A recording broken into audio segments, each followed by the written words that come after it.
Growing up, I did what any kid could. I went to school and hated school. I went home and hated home. What I loved was fun, playing, using my imagination, singing until I learned what embarrassment was, dancing until I learned what embarrassment was, drawing until I learned what embarrassment was. A lot of fear of embarrassment stopped me from doing a lot. I was 2 years old, and it was the day my life changed forever. I noticed my dad playing on his Game Boy, and in an ever-present smart move, a moment my mother still regrets to this day, a moment that directed the way my life would go, he walks up to me and says, "Hey, do you want this?"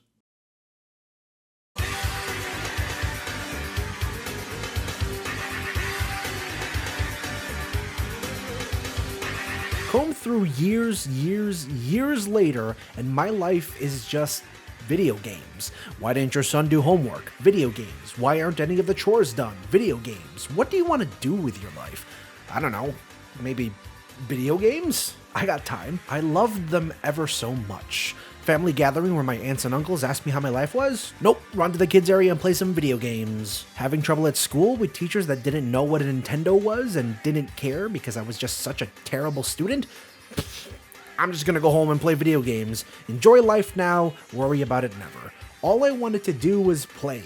Forget the defenses of hand-eye coordination and reflexes and it teaches. No, forget the fact that I was about to graduate high school with no concrete, self-chosen plans of a life past 18.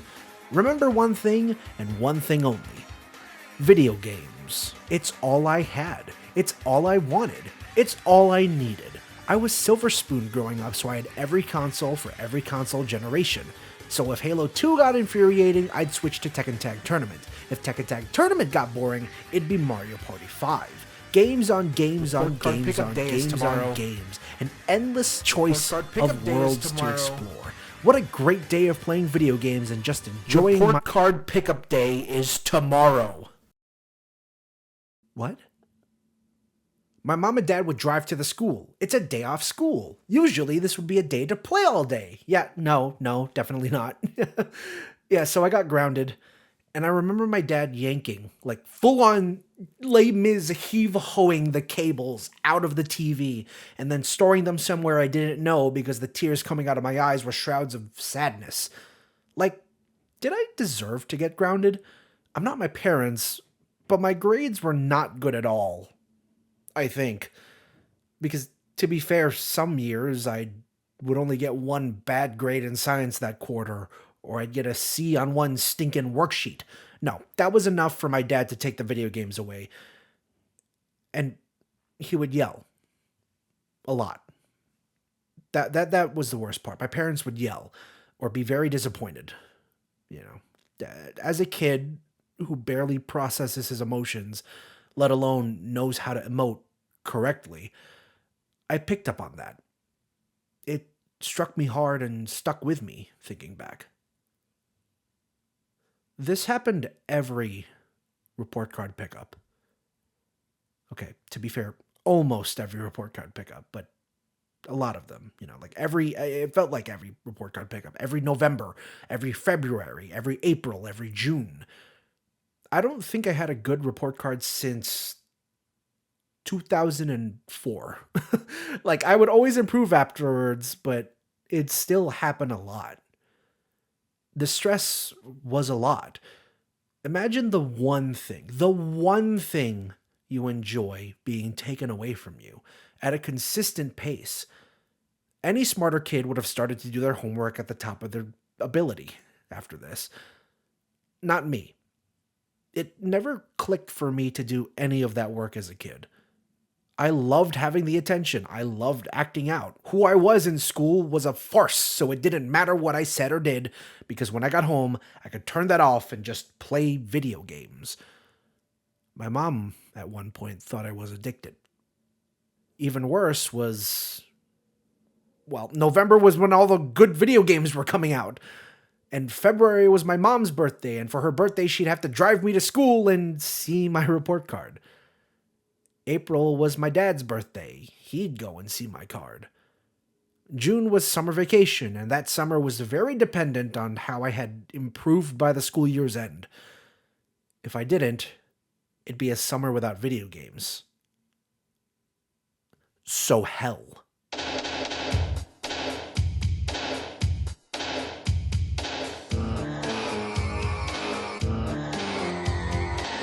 In the 7th and 8th grade, there's an expectation of where students will go to high school. Those expectations from my parents were super high. I still wasn't a good kid. I remember right before 8th grade, one of the most traumatizing moments in my life was the meeting that principals had with parents and their child regarding the plans after elementary school. Basically, my meeting was less of a wake-up call and more of a eulogy. The principal said to my parents, but stared sharp but fair daggers at me.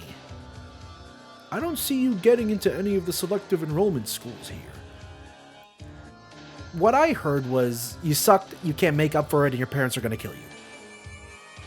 Then they go, but your neighborhood high school is also a good choice." So high school was, well, it was high school.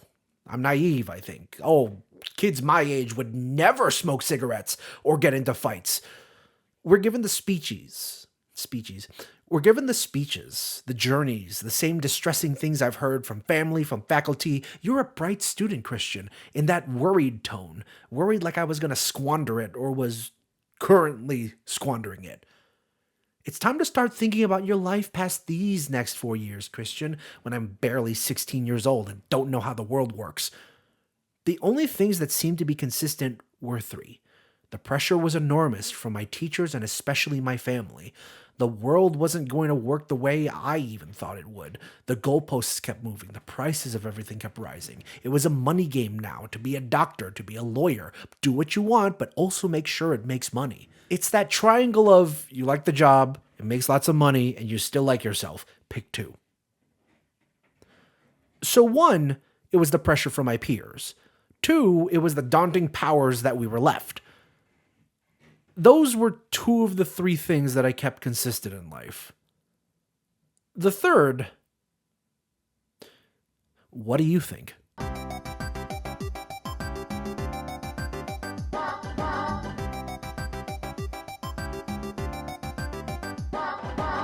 Despite having some of the worst arguments with my parents and going through some of the most traumatic experiences of my childhood, all I had to do was keep to video games. Playing video games was my vice, if you wanted that to be the word you use, you biased, unfeeling whore. For the moments I felt hopeless, I had video games to help me not be so hopeless. For it passed time, for it stopped me thinking about how sad I should actually be. Whether it was online or local or alone, if it was a video game, I would rather be doing that than anything else my life had in store for me. The video games got better and my life got better. I was becoming, in giant quotation marks, social. I met so many new, other great friends that I should, well, do what friends do for a bit. Would we hang out at restaurants or catch a couple movies? Nope, I would bring over video games, old and new. I wanted to recreate what I missed out on, playing games I'd never played before, that multiplayer goodness. I wanted to share it all. It got to the point that there wasn't enough time in the days or the plans I made. If you want to talk high school grades, expectations were higher, and my output was, to give myself a bit more credit, also higher. But still not enough. Like it's a comedy of errors, like it's a carrot on a stick. So, it was high school. You know, who cares, right? I dropped everything. I didn't want any part of it, and the cycle continued. I desperately clung on to life as this cycle continued. Why was my happiness and the things that brought it about so dependent on one minuscule letter that came out 4 times every year? So, I doubled down on both as hard as I could. Work hard, play harder. This was around the time when content creation on YouTube was really growing. From skits, tech reviews, unboxings, gameplay, let's play, machinima, it was a growing culture that no one over the age of 40 could understand. And I loved every single minute of watching that stuff, and I loved that most of it was centered around video games. My video intake had a large variety, from the classic GameTrailers.com reviews that read if Roger Ebert critiqued video games, to Stuart Ashen playing with some rip-off games and teaching me what dry British humor was. If it wasn't playing video games, it was learning about video games that I enjoyed. It was watching people, no matter their names or their numbers, coming together and having fun over things I thought I was alone in liking. It got to the point where if my grades sucked, my parents would take away video games and my internet access, because they were, like most parents, way into negative reinforcement. Nothing changed, I thought to myself. Does everybody just hate me? I truly remember thinking that.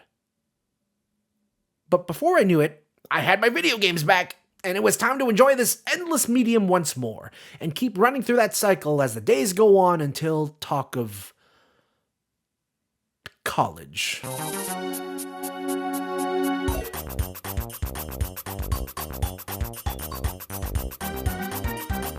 It's never too early to start thinking about college. What are you going to do with your life, Christian?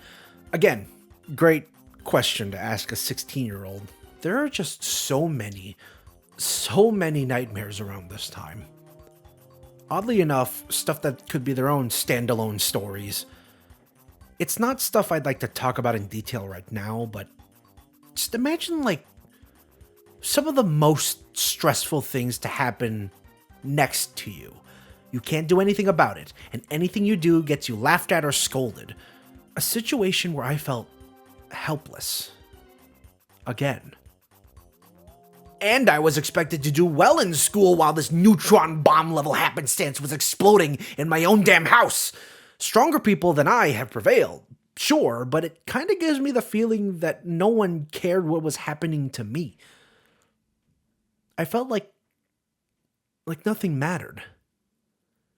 Why get into college if I didn't know what I wanted to do? Why work now when I barely had the promise of a safe space? If I can't have any time to myself without someone or something getting in my way, then why bother? What didn't help is that when it came time to actually start applying for colleges, my dad basically only let me apply to all the Ivy League schools. Some big-name schools, and nothing else. You know, because I was super smart and my grades went from being such an important aspect of the process to, well, oops, you should try anyway. Try these anyway, yeah. I can confidently say that I wanted to be in the film industry, but I could never confidently say that I could get into any of these schools. No surprise, but I got into none of those schools. I remember crying, not because I didn't get in, only because I felt like my parents would never talk to me ever again. Looking back, I guess I gaslit myself into wanting to go to college, if that makes sense. Like, doing good in school is the only way my parents would ever love me, that sort of thing. I had to beg my parents to let me apply for other colleges. I remember while my mom was willing to help me, my dad was in the living room, in his seated stoic stature, sitting on the couch. I could just read it on his face. He thought I was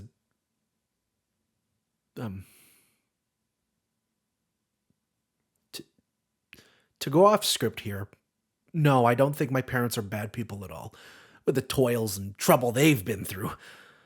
It's a lot to take care of a shitbird like me. I can't exactly fully defend them either. You know, there's a complete lack of communication in the fact that whatever I said or did or thought back then was shut down, but, you know, they never remember doing any of that. I got accepted into a non-Ivy League college almost immediately. The first day was later in the year. And when classes started that year, the fear to make friends started again as well. So I made friends in school and classes I had around campus and kept to my own in the world of video games. And it was a decent, yet still stressful time in life. It wasn't helped by the time that my mom and dad had the conversation with me about how much the semester cost, and they see the price again for one semester and immediately have daggers for eyes, threatening me with the stares again. It felt like I had done this to myself. It felt like I had no way out. I felt like I was going to die. The way that they went, how are we going to pay for this? So worriedly, after desperately begging, pleading for me to take the time to fill out all those applications, write all those essays, and then to hear another enormous money-related question after everything, like all their conversations up to this point, money-related or otherwise, was anything but a foreign language train wreck to their son. I remember in my own words an overwhelming fear. I'll take care of it. I don't remember if that alone was enough to end the conversation right there and then. I never remember what gets my mom and dad to stop raising their voices. Whenever my parents talk, I feel like I can't. So the days went on, stressed at home, stressed at school. You know exactly how I relieved that stress. I did realize that I had a lot of video games. For as many as I got, begged for, and bought, I only really played through a handful of what I owned at the time. Fast forward a few years, and I did what any sane person would do when facing their list of unfinished games. I started my backlog.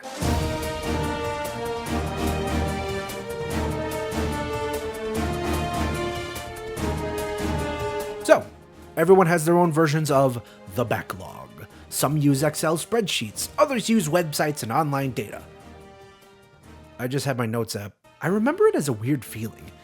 Have I really had this big of a backlog growing in silence? Have I truly never thought to play all these games through at some point? The more games I added, the more I surprised myself. Ooh, let's play through this one. I never finished it. Gosh, I should probably sell this game. I have no intention of playing it. Here and there, series by series, title by title, until I found the perfect system. Play what I could, and give myself no less than a week to play each one. What I counted as finished depends on the game, but generally, it's the main story, or whenever the credits roll, or some other third parameter. I have completion dates as guidelines, but I don't keep to them super tightly. And finally, I like to squeeze new games in as much as I can to keep up with trends and all. So, after this giant list of games, tallying them up leads to 35. 35 video games. That's not at all what I expected.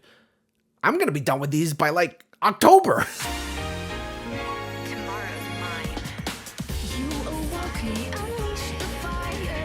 The first game I ever recorded on my backlog was Mario & Luigi Dream Team on my Nintendo 3DS.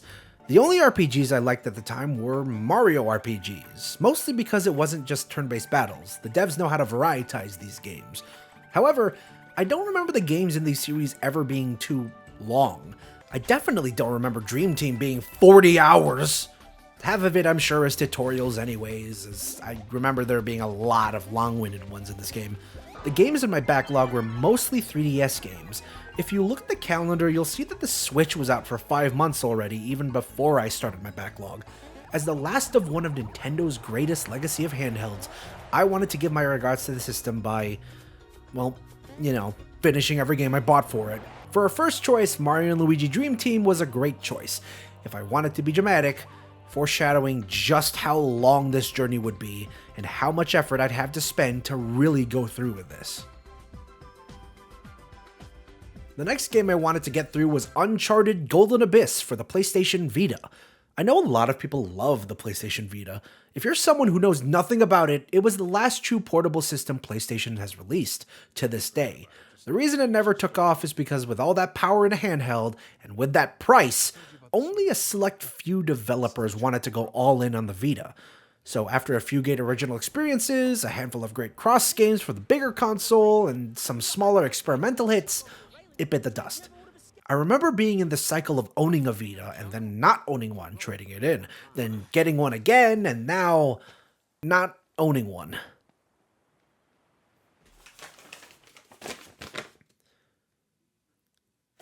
This is the only Vita game on the list. Technically the only Uncharted game I had never played up to that point. Uncharted Golden Abyss is as good as a portable Uncharted can get. It's the action you know and love in a much smaller scale. The fun thing is, while Dream Team took about 1 billion days to finish, Golden Abyss didn't take more than a day. Well, that's what the trophy count shows.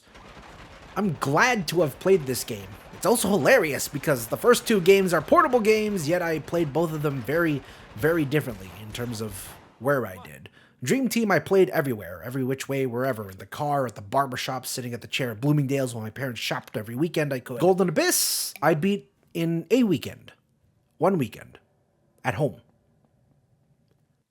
The next game on my list, one that I've wanted to play for a while, rather finish for a long while, was The Legend of Zelda: The Wind Waker. I specifically played the HD version on Wii U. Wind Waker was one of the biggest Zelda games. I was a Twilight Princess fan mostly because it was my first big Zelda game. I was a Skyward Sword fan because I adored the story and the gameplay. I was not looking forward to finishing this game, mostly because I knew I needed to use a walkthrough for some cryptic quests coming my way at this point in the playthrough. But I beat it, and it was... Wait. Really? I didn't like it? What? Hang on. Okay. All right, Christian. No more cooking. I guess I can say this with extreme hindsight. I like The Wind Waker. I want that on the record. I don't like it as much as some other Zelda games, but I still like it. But yeah, in 2017, I was just not a fan, I suppose. Was it the tedium of sailing the open seas? Was it the gorgeous art style, as controversial for its time as it was? Was it the story I'd seen 1 million times in YouTube playthrough videos before without fully immersing myself in the story? Yeah, no, it was the sailing. But anyways, it's a lot of my friends' favorite Legend of Zelda game. And while I didn't know it yet, my kind of thoughts on this game back then and more like it would be the opposite of what this backlog ended up changing about me. To go from a game that everyone loves to a game that I almost skipped was a lot of whiplash. And thank goodness I didn't skip it because it was Gravity Rush. While it first came out on the Vita, I played the remastered version on the PS4. And what a thrill ride. I see why this was built for the Vita, but I also see why more people don't know that this game exists, because it was only on the Vita for a bit. In Gravity Rush, you play as Kat, a woman with no memories and the ability to shift and transform her gravity, as well as gravity of people and things next to her. It's basically a super stylish superhero action game, with a neat story. I felt like I was missing something as the credits rolled, and lo and behold, it got a sequel, which I bought at launch and didn't play until about 8 months after launch. It's not something I'd ever do now, and in my defense, this was the only game I had ever not opened up and played immediately. But I think I had the feeling that I was in for a much bigger, much better ride for the series. But I had to play Yoshi's Woolly World first.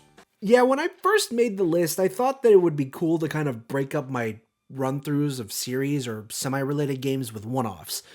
This was a problem because, one, I feel like sandwiching a one-off in between 2 potentially great companion pieces would sully the quality of any of them. Basically, I feared that after I finished Gravity Rush, I would just rush through everything just to play Gravity Rush 2, and from there, I only think Yoshi's Woolly World is okay. I think Yoshi's Woolly World is okay. Not a bad game at all. Hell, I'd say it's just barely a great game, or a must-have. It's a genuinely sweet 2D platformer game that anybody can enjoy, and thank God it's over. because now I can finally find out if Gravity Rush 2 is worth playing. Gravity Rush 2 is one of my favorite games ever made. It takes everything about the original and perfects it all. The gameplay, the writing, the visuals, everything. It's one of the best superhero games ever made, and I love it, I love it, I love it. I'm so freaking glad I played it after all this time, and looking back, it was a large turning point for this entire backlog. This is the game I thought was so good, I thought, yeah. What other games did I miss out on? I was pretty 50-50 on if I wanted to keep going through my backlog at this breakneck pace. Gravity Rush 2 was the game that made that breakneck pace the norm from here on out. So, Uncharted: The Lost Legacy was another great Uncharted spin-off. I'm glad I played it. Mario and Luigi Paper Jam, the weird crossover between the M&L universe and the Paper Mario universe. I'm glad I played it. Mario and Rabbids Kingdom Battle, another freaking weird crossover, and another freaking turn-based game that I actually love. What? Deadpool was a game where after a few turn-based games I could turn my brain off and shoot stuff as funny gun guy. He sure was a funny gun shooter guy. I'm still glad I played it. Knack 2 was made for me and me alone, and one of the more fun games I played that year. I'm glad I played it. Bayonetta, I'm glad I played it. Cooking Mama 5, Bon Appetit, I guess. I'm glad I played it. Do you see a pattern here?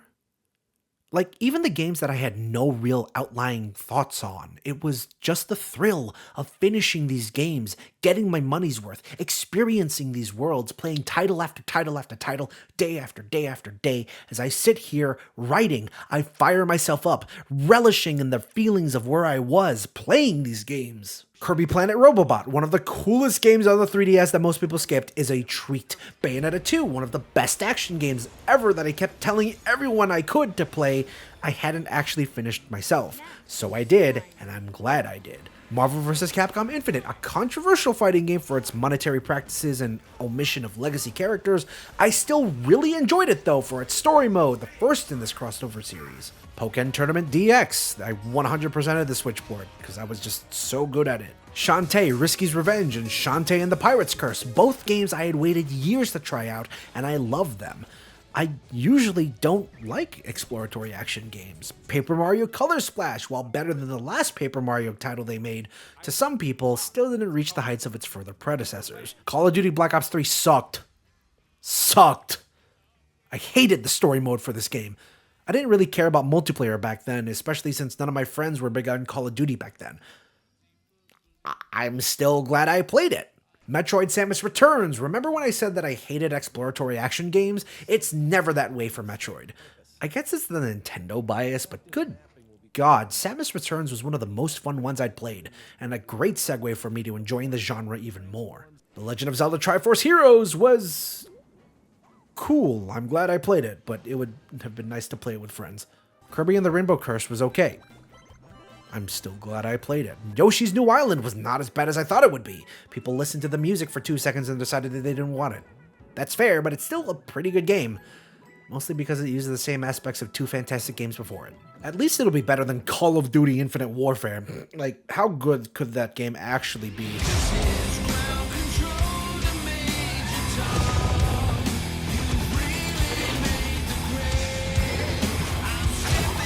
This was one of the best Call of Duty experiences I've had in a while.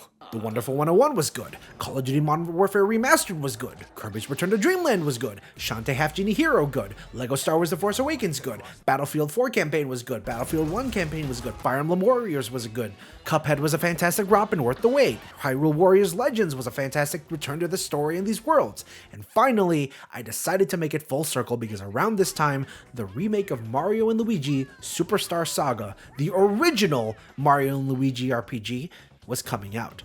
And so, the final game I played as part of this backlog quest began. My cousin had this game on the Game Boy. I remember playing some story sections, grinding battles every time we saw each other, and he had his Game Boy. But I never got the full feeling of playing through the game myself until the Game Boy game came out for the Wii U Virtual Console. I beat it then, and I loved it. So of course I was happy to jump in just one more time to cap off my backlog. Another game that transcended time, if I were to put it dramatically. Some of these games, like Wind Waker, Superstar Saga, and a few others you'll see later, are games that I think about and just go, yeah, I'm finally playing it. Not in a bombastic Gravity Rush 2 way, not even in a relieved get it out of the way, but it's just a landmark. It's hard to describe. It was a fun thing to do, this push through the backlog, this first push, as it were. From August 2017 to October 2017, we had bookend Mario RPGs, some newer games in the mix, and overall, a great variety of games to have played. I ended it there because I thought that while live tweeting everything was cool, it wasn't really helping anyone but me. I could have just as easily written these notes in my personal notebook or an app or something. Now, the real reason I stopped logging the games I played was much more personal. There were plenty of games I still wanted to play. I felt like I wouldn't be able to finish it all.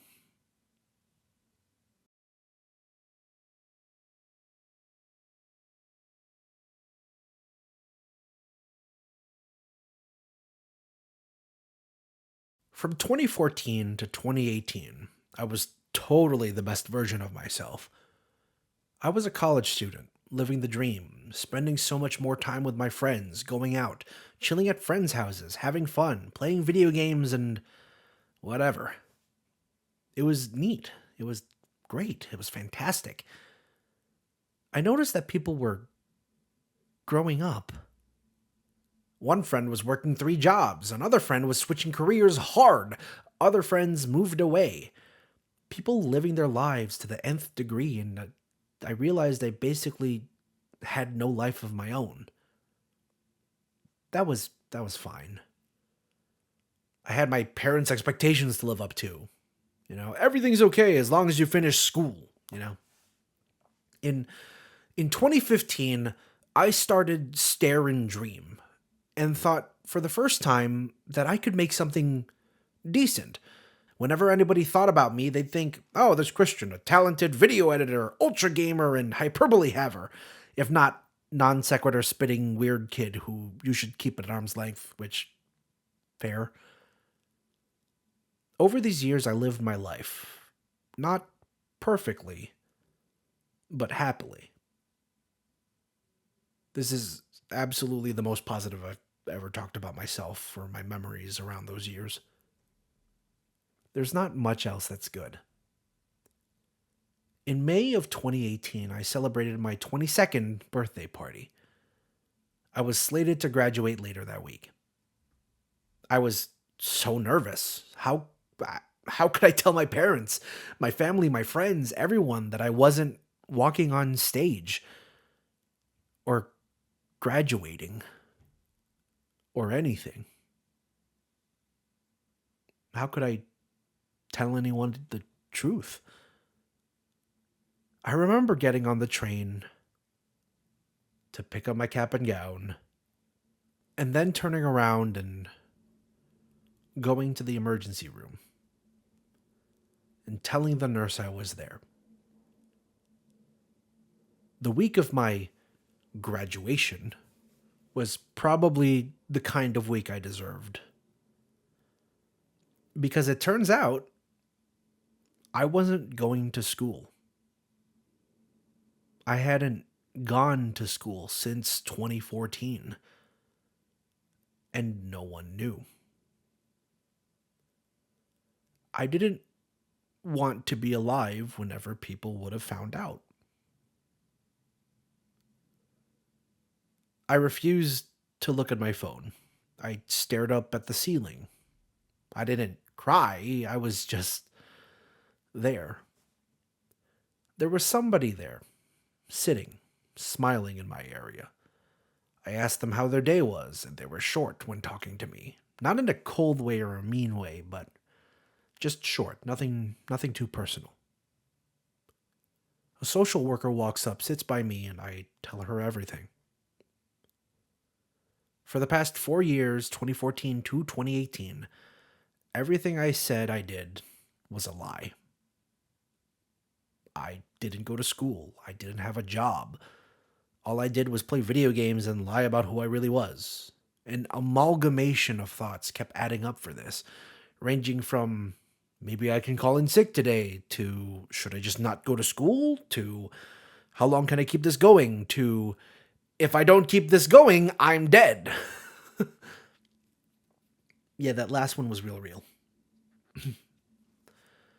If I played hooky for a second, it'd be the end of me. Rather, if I got caught playing hooky, it'd be the end of me. And hey, no one can end me if I end myself, but my friends would be sad. But would they really? Like, I lied to all of them, too. I'm not this super cool, well-learned hard worker. I'm a guy who likes playing video games, and that is all I am. Oh my god, everybody's gonna kill me. For a long time, I had these thoughts about the things I'll never get to do. If anything I liked was going to happen in the latter half of 2018 or after 2018, I stopped myself from looking forward to it. If I was dead, I wouldn't be able to finish the Borderlands playthrough with my friends. I wouldn't be able to go through a few weddings, birthdays. Avengers Infinity War was going to be the last movie I ever watched in a theater, so whatever comes after would be an, oh well, from me. And of course, all the video games. Good God, all the video games that were coming out after May 2018. Like Red Dead Redemption 2, the new Smash Brothers, Spider-Man. The thought of Spider-Man, or at least the thought of missing that game, hurt a lot looking back.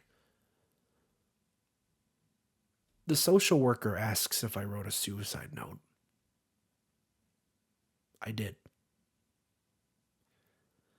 I tell her where it is, and she brings up that I should really tell my parents that I'm in the emergency room. I ask her if she could tell them for me. And without question, she does. I think if I made that first phone call, I would have heard frightening things. Not even in the sense of anger, but more haunting worry. I think back to what my dad once said to me. The worst fear any parent should have is the thought of their child dying before them. I look at my phone. No responses yet. Good. Wait, there is a response. Oh, okay, sure, let's take a look. The waterworks start. It gets to the point that I'm almost overwhelmed with support. One by one, my friends reach out and let me know personally that they care about me. I am going crazy at this point. Like, it's me. I'm nothing. I've done nothing to deserve any of this care or worry or love. Like, who are you talking to, you know? Like, I don't even know who I am. Besides a liar or a failure and nothing good for the world. But again, it's constant. It's ever present. It's just an eternal notification bomb. To this day, I still wonder if it was worth it. I can't describe it any other way. When I took the train back to the hospital, I heard a very close friend's voice in my head. She's someone who, after long years of me being stupid and annoying, and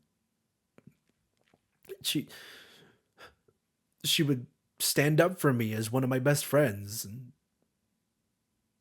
our conversation that day was a lot. It led me to remember and realize a lot. Her, other friends, people I hadn't reached out to in years, people I talked to every day, people I had just met. They all still care about me. I'm the stupidest person in the world. I was hungry, and the hospital got me some hospital food. I'm a sucker for it. I don't know why, but whatever. Meatloaf, mashed potatoes. No utensils, though. The lady in my room almost let out a chuckle. She said that they didn't give me any utensils because they thought I would do something. I had two thoughts in my head, one after the other. The first thought was, yeah, of course I'm going to do something. I'm going to eat this food. I'm hungry. The second thought was, oh, this nice lady's here because I'm on suicide watch. The social worker comes back, says that my dad was home and found the note, and that he'll tell my mom. I know that they'll come see me after work, and I spend the next few hours readying myself for that conversation. At this rate, I'm scared. It's probably worse than death, that conversation. At least that's what I think. The first people I see visiting aren't my parents. They're two of my friends.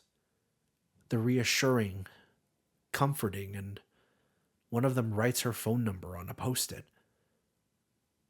I don't remember if I started crying or not. I do remember being overwhelmed with doubt and confusion. Like, why were they there? Why would, after everything I had done or not done, why would they come and visit? I'm way too in my feelings to process everything. What didn't help was that about 5 minutes after my friends walk in, my mother and I lock eyes. And I sob instantly. I call out to her. She almost breaks my neck hugging me. My friends, at the sound of my cries and the sight of overflowing tears, leave to go to the waiting room. My dad also walks in and wears a face I have never seen. One of absolute worry. At this point, I feel no fear. Everything I worried about regarding my parents, all those worries, all those fears that they never understood, gone in that moment. A new kind of fear rose, however. My mom grabbed my hand, held the back of it to her face, closed her eyes, and screamed. I don't care whether or not you have a fucking piece of paper that tells you you're smart. I just want my son.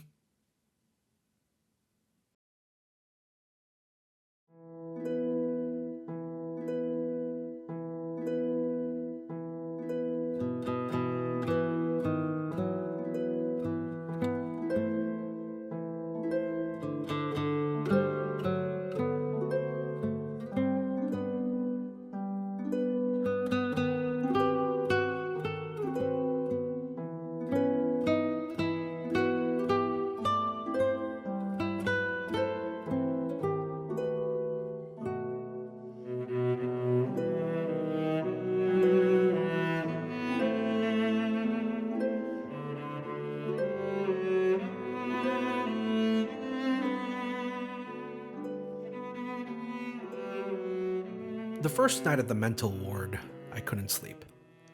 The mattress was slightly bigger than the bolted down box spring adjacent item they had, making for some of the most uncomfortable nights ever.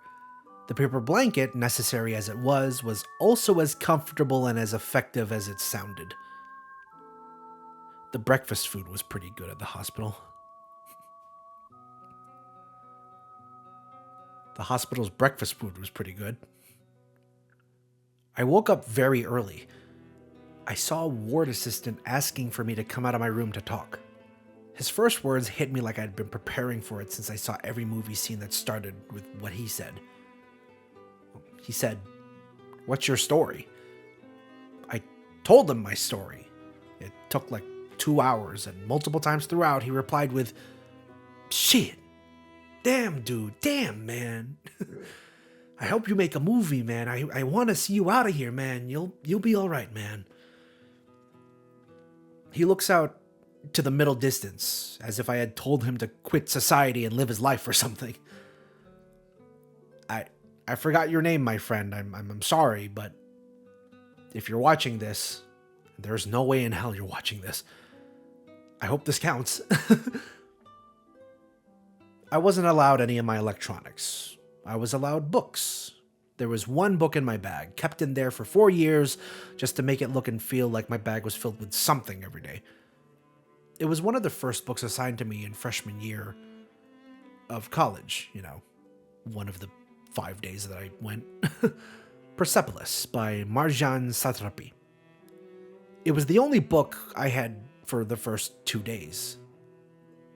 As such, I read it as slowly as I could, again and again and again. I was just way too intimidated by the rotation of orderlies, so I couldn't ask them for the time, let alone repeatedly. I didn't want to participate in group. I thought I would be able to talk with someone one-on-one here. And the only person I was allowed to do that with was the doctor, who I only know by name at this point. I was assigned to Dr. Santos, as pronounced by everyone I had spoken with. Every nurse, every assistant, everyone. Dr. Santos, you know. My room is furthest from the phone. I run to the phone and make calls. First, my best friend. I memorized her number. I let her know I'm okay. Second, my best friend. I realized I memorized her number too, despite her handing me the post-it. I let her know I'm okay. I'm hogging the phone. Shoot, I end my conversation, hang up, and I apologize to the line of 2 people waiting for the phone. One of them, smiling and nodding, tells me I'm good. I apologize again and run back to my room. Persepolis number 12. Visiting hours came, and my mom and dad came with. A stark difference in how I saw them at the emergency room. What used to be worry and sorrow was now anger and hatred on their faces. The norm. The added bonus is that my mom and dad also look like they haven't slept for years. I tell my mom and dad every detail I can and answer every question. Better to do it now while there are others in here that can protect me from any funny business. I tell them everything. Why and how, most importantly. These expectations were the thief of my joy. No matter what I did, even if I was going to be something X or someone Y, I would never be enough. I wasn't raised in an environment where I could have any feelings, show any emotions, make any choices. My dad's angry. He refuses to listen. He tells me what I should do instead. Water is wet. My dad tells me what I'm also scared to think. He tells me that, you lied to your friends. You lied to me. Your friends are going to be mad at you, obviously and obliviously not knowing that that'll be read as. I'm in the fucking mental ward, and he's acting like he's confused to the point of losing his mind. He wants me to come home. My mom says nothing. She wants me to come home. Because timing's funny, hilarious even. An orderly lets me know that the doctor is in. Before I can even react, my mom and dad stand up and walk towards her, asking if they can come along. Walking to the doctor's office, I start thinking about that name, Dr. Santos. Why does it sound so wrong? Not the name itself, but the way that people were pronouncing the name. Why do I get the feeling that, hello Christian, my name is Dr. Santos. Are these your mom and dad? Fuck! Fuck! Fuck! No! You fucker! My doctor is Filipino! Motherfucker! You fuck moms! You fuck moms for a living! Fuck! Why would I expect anything else to happen to me? The build-up, the climax, the story of my life. I look forward to talking to someone who can finally listen to me in this mental hellhole, and he's fucking Filipino. Are you fucking kidding me? This fossil's not gonna care about what I have to say or what I've been through. Instead, I'll walk in and tell my story, and then, ate, kuya, I think your son is bakla. It's already enough that my mom and dad are here in the room while I try to talk to the doctor for the first time. So I clam up. Whatever I say, whatever I try to say, I'm shot down like a drug dealer in the Duterte years. The doctor asks me, what stopped you from jumping in front of the train? I say, well, I have a lot of support, a wonderful pocket of support from a lot of my best friends. He goes, these are your best friends right here. He points the pen he's fidgeting with at my parents. I say nothing else. He prescribes me an antidepressant for me to take daily. I'm just sour for the rest of the day. Then the night comes. There's a phone call for me. Running as fast as I can, as fast as I'm allowed to here. It's one of my best friends. While I realize that I should not have this many best friends, she reveals that she and her partner were waiting in the waiting room on the first day of my inpatient care. But my mom and dad were there the entire time, and the visitors are limited to 2 at a time. They even stayed on the phone for 30 minutes playing phone tag with 20 other departments to call me here and now. What? Why? Why do so many people care about me? I've done nothing for them. I am forever blessed with kindness from everyone. It's unfair, honestly. People like my friends deserve better than me. My friends deserve better than me. The next day, my mom and my aunt visit, and we have a conversation that brings all of us to tears. A conversation that reminds me that I'm not alone. The day after that, my mom and dad visit again and are much more open to listening to my story. The day after that, it's my dad and...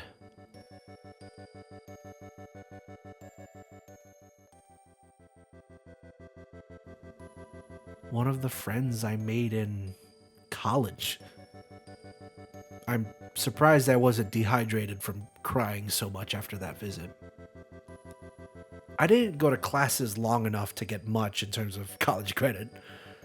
But to see this person, one of my best friends, one, proving to my dad that these 4 years still meant something, especially if she's here, and two, after my dad switches with my mom, holding my mom's hand as she sobs, thankful that one of the things I was truthful about was literally the friends I made along the way.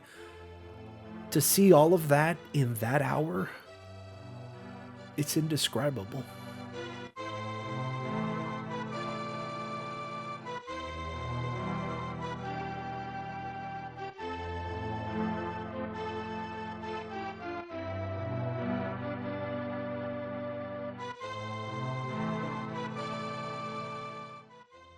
I'm called back into the doctor's office, just me and him this time.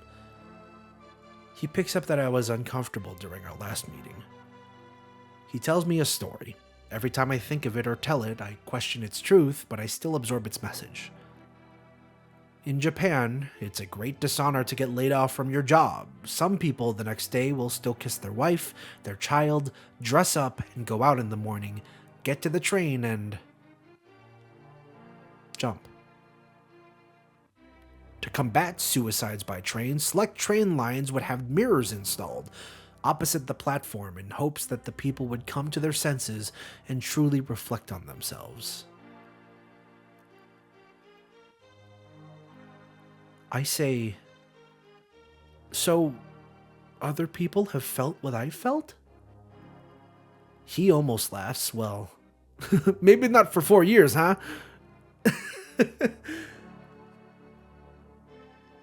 The final day comes. I'm discharged. I'm going home. My mom, my dad, and what do you know? One of my best friends, the one who visited. No, not that one. Or that one. That one, yeah. She's just as excited as I am. My dad asks, what now, as everybody's in the car?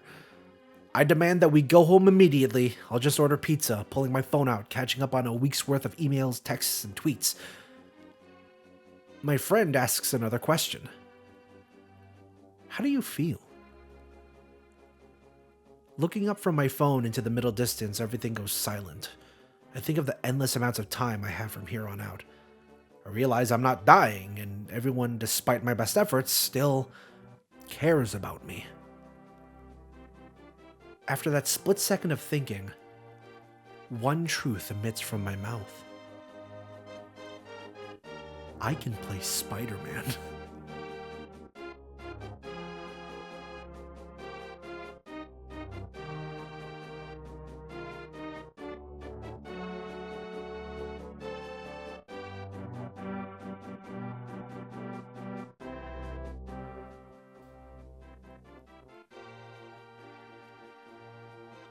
The first night after my hospital visit, I remember sleeping ever so soundly. That's probably because just hours before, for the first time in a long while, I had friends over at my house, in my room, just hanging out, with my parents aware of this. I was in perfect company. See, I'm weird. Whenever my friends and I play video games, I can remember specific moments, from fun party chat one-liners, memorable moments with my friends in video games, to some other third thing. This particular gathering in my room with the friend that visited me at the mental ward and the friends that weren't able to because of that 2-person limit, I can't remember a single thing. I can't remember a single game we played. I just remember being happy. Happy that time wasn't running out. Happy that I wasn't even close to time running out. I remember being prescribed antidepressants and assigned a psychiatrist. It's funny because some of my own worries were still unanswered. I thought about the prices of everything, the stress of affording my own health care, how I'd have to rely on my parents for whatever, for me and what I did and what I've done. So I thought I needed more time to think about what I needed to do. So I canceled my pre-assigned first consultation, letting the worker know that I'd call back to reschedule later. I never did. Don't do what I did, kids. 2018 also marked the start of my first big job at a game store I visited often. Thanks to the friends I made at the store, one of them being the managers, I was given a chance to work even after everything. Thanks to that job, I made many more friends. I went back to school on my own wants and terms this time. Another friend I was talking to over this year let me know their true feelings towards me, and we started dating shortly after that. And after a bunch of mental breakdowns because I could do nothing but recall stories of my incredibly wicked fumbling when it came to relationships. Life is but a balancing act, as some say. For me, it's to make sure that I can keep up progress in school, my performance at work is stellar, and my friends and family are all safe, sound, and aware that I'll always be there for them, just as they have been for me.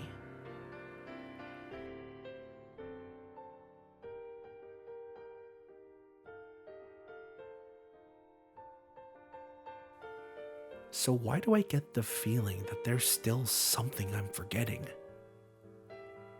That's right. The backlog. It wasn't done.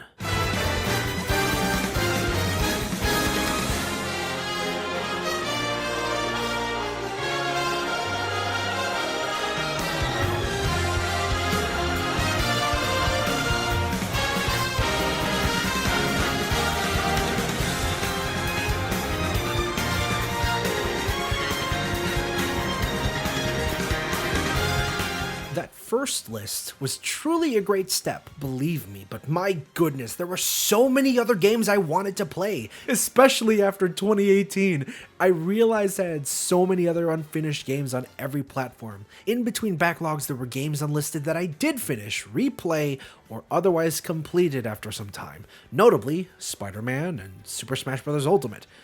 Even back in the first list, there were games I started but dropped for later. And of course, there were games on another actual list. Games I had no intention of playing until I realized that I had all the time in the world to play them. And so started...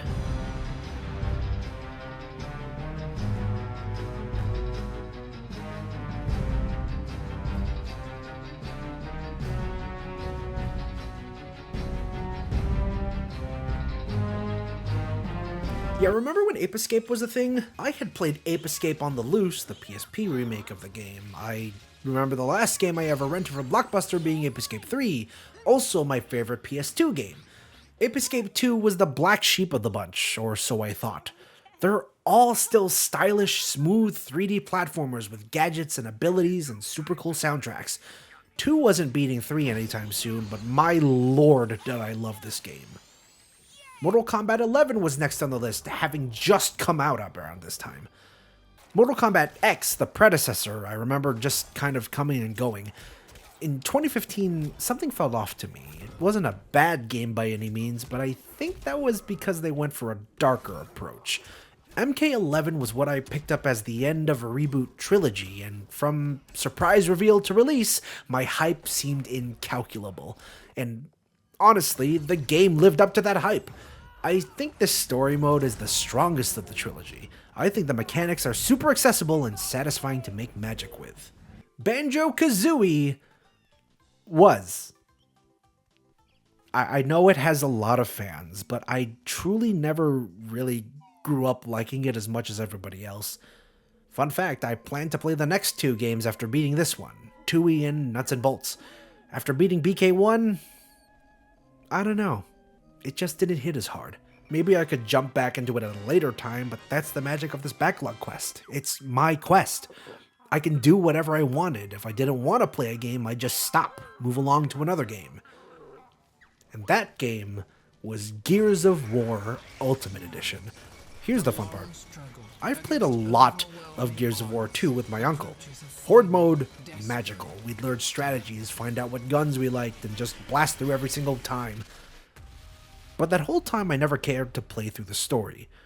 That changed when I finally ran through Gears of War Ultimate Edition, and yes, laugh at all you want at the generic Last Stand style of storytelling of a bunch of gruff guys with guns, but honestly, I was there with you at one point. There was a time when Gears of War made me uncomfortable to even look at. What with the gore and the spooky monsters and all. Nowadays, though, I definitely see why Gears of War is still referred to as one of the gaming greats.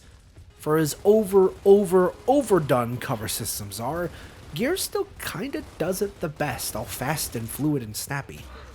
Granted, I played the remake of the original, but that energy was still there when I played Gears of War 2, the highest point of the series as labeled by most other people. Yeah, I played the first and second back-to-back. I was just that into the first game, I decided to jump straight into 2. This was a new full playthrough by myself. Sadly, my uncle wasn't available to play as regularly, but I still had a fantastic time. However, even as the third game was in my sights, I decided to varietize a little bit. Another game of war needed to be finished. I didn't really get into God of War, let alone God of War 2018. It was cool to know some of the lore from the PlayStation All-Stars, and that reveal was so cool in 2016. But leading up to the release of the game, I cared more about Labo. Well, after 2018 being 2018 for me, I gave God of War another chance. Around the time I rescheduled my appointment with the psychiatrist. Rescheduled in giant quotation marks. Something else I think is hilarious is that this was also around the time I stopped taking my antidepressants cold turkey. I thought I was costing more money by relying on them too much. Don't do that, kids. Take your meds and go to therapy. Because of all of that, the next week and the next week I tried God of War myself, I had a non-stop splitting headache. I thought for the longest time God of War gave me the giant headache. Was that the reason I put off playing it? No, I just lazily watched all the cutscenes later because this game was longer than the usual backlog titles and I got bored because I was stupid. Fast forward to when I actually beat it for the first time and yeah, wow. The last defussification of video games is present, but man does it fit God of War way too well. While you don't really need to have played the older games, I still recommend playing them at some point, for the theme of past sins reverberates many times in the story. Maybe felt best with knowledge of the other games. With that said, I'll get to those older games someday. I obviously needed to play Shaq Fu Legend Reborn first. Same with Marble It Up and Donut County. 3 games I think I beat all in one day. Short, very sweet, and to the point. Shaq Fu is the official sequel to the infamous worst fighting game of all time. Marble It Up is the successor to a computer game I used to play all the time in grade school science lab. And Donut County was the game I remember buying because the trailer looked cool and never really got to finishing it until later. Anyways, that's 3 more games down. With that, I decided to finally get back into a series that I love playing, but never really got around to playing through. Saints Row. This was my chance to really see if the first was really the worst, like people had said. What the heck was wrong with people? The original Saints Row was amazing! The true next-gen sandbox game for its time. Go play it before you can't. Speaking of series, I returned to the world of the Xbox exclusives with Gears of War 3's campaign in the bag. Did I really write that? Saints Row 1 is an Xbox exclusive. Oops. It was a a satisfying ending, both to this trilogy and to Epic Games as we knew them. The gameplay, though, fantastic. The pinnacle of third-person, chunky cover shooters. We move on to Marvel Ultimate Alliance 3, and as weird as most third entries go in video games, usually with different developers, engines and all, Ultimate Alliance 3 is fun and fantastic. It's weird that it's a Nintendo Switch exclusive, which they definitely didn't do anything with, but it was still a fun, actiony dungeon crawler adventure. And so we come to the final 3 games of this backlog, and man, did I start way, way, way too high. Saints Row 2 was a masterpiece. The original, a hard, gritty gang war story. The third, a story of how the mighty can fall so fast and far. The second, a perfectly written rise to the top from a clean slate. Every mission is amazing. Every side mission is addicting. Every activity, hours worth of nonstop entertainment. Saints Row 2 is one of the best games ever made. To go from something as legendary as Saints Row 2 to Gears 4 seems unfair, but Gears 4, despite the controversy, is still a good game. The trend of beloved characters passing the torch is arguably overdone, but Gears 4 does so in a way that feels earned in some respects, truly paving the way for the future. While doing some new things with the gameplay in both single-player and multiplayer, Gears 4 still earns its spot in the series. I ended this list with a game I thought it would take me a long time to get through. It was also a game that had just come out.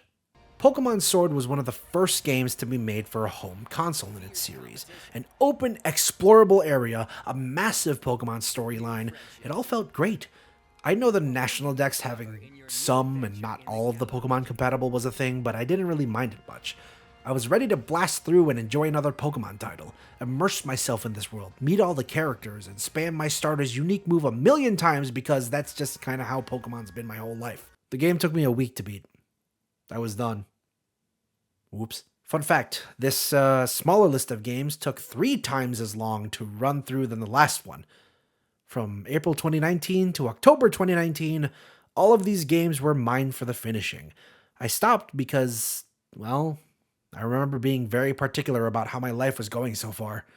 A year of school and work down. A year of being in a relationship. A year of, being an adult. Making empowered decisions. Whatever it is, I don't actually remember the biggest reason. I just remember stopping listening at all. Video games in general aren't made to be rushed through. Unless you're super good at it and rushing through it is your thrill, then hell yeah. But that's not how I wanted to go about any of this. I knew, however, that the priority was taking care of things that weren't video games. I couldn't have felt more hopeful about what the future would bring me. I've had my fill of stories to tell, traumas to overcome, challenges to face. It was time to get ahead, get out there, and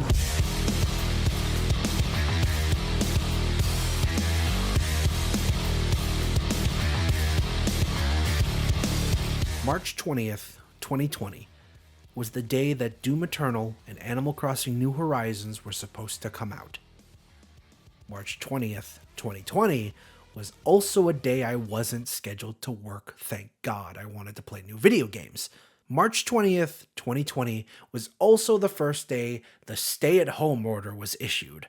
So, yeah, you bet your ass I played Doom Eternal, a fantastic combat-focused game that I was going to be my game of the year until I realized that this year was going to suck hard. Not in the realm of video games, though. There were plenty of games to play.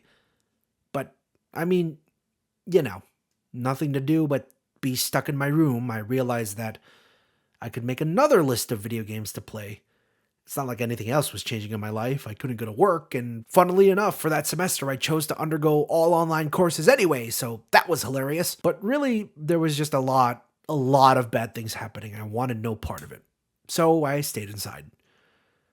I didn't leave my house for a long while. Like a long while. Like I literally did not set foot outside my house for almost 3 months. More or less, I don't remember, but it was a long time. Others may say I was crazy to stay indoors for that long. My mom brought her work items with her home. My dad's mission every day was to make sure we didn't starve. They both lost their minds. I didn't. I was busy playing video games. I remember having a conversation with my parents, and this topic spread to conversations with my friends, how everyone was going ballistic, needed to go outside for work, or because they missed doing fun stuff, or experiencing life, or whatever. Varying amounts of privilege and necessity and all, I thought it would just be easier personally for me to sit my ass down in my room for the entire thing, however long it needed to be. It sucked in some respects. I missed being with my friends. Then again, I could just call them, easy peasy, better than coughing for the rest of my life. Mom at one point asked me in her loving ways, "Don't you miss your friends, your girlfriend?" Yes, I do, but I'm making the most of what I can. And that means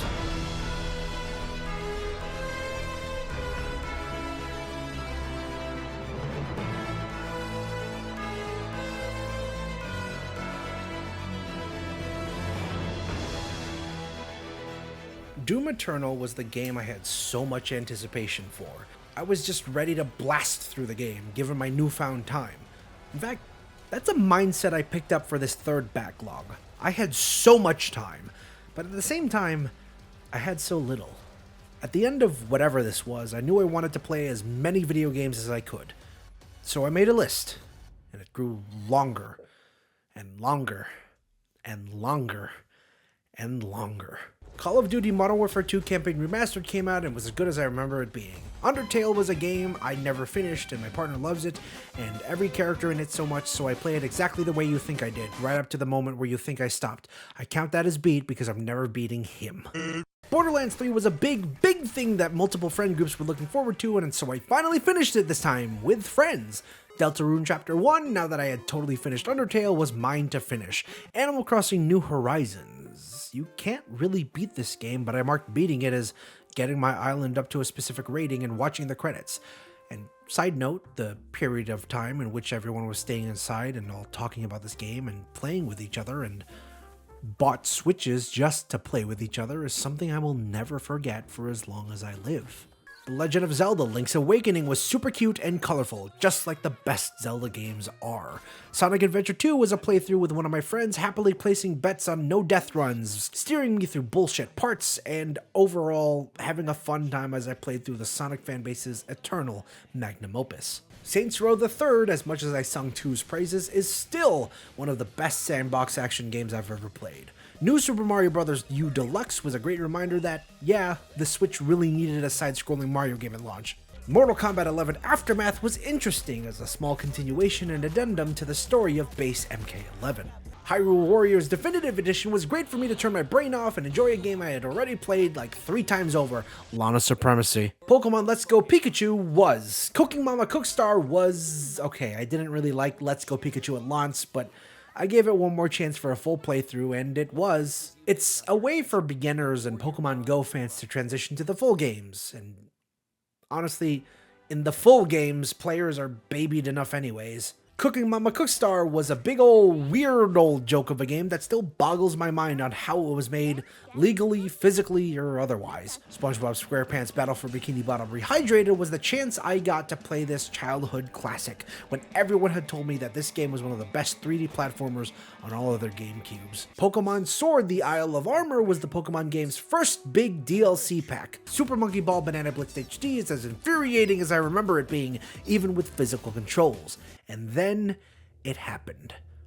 I decided to truly, fully play through the game series I had held in such high regard for a full, mainline, I care about the story type playthrough. Alternating between games in the series and other one-offs for variety's sake, I took my first real steps into playing the campaigns of Halo.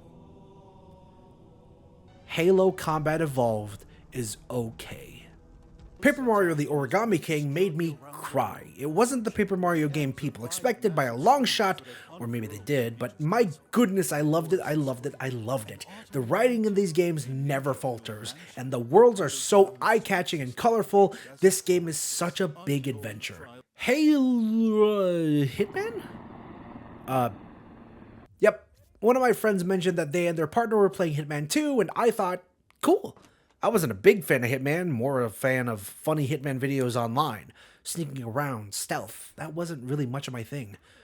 I usually hated stealth sections in games. Metal Gear Solid was still nowhere near playable to me. I even played a little of Absolution back in the day, one of the most linear, most easy Hitman games, and I still only thought it was decent. Around this time, the Hitman 3 trailer dropped as part of a PS5 reveal event, which, credit where credit is due, is one of the most fantastic trailers I've seen for a game reveal. After my friends sang its praises high more and more, I decided, yeah, I think I could try it again.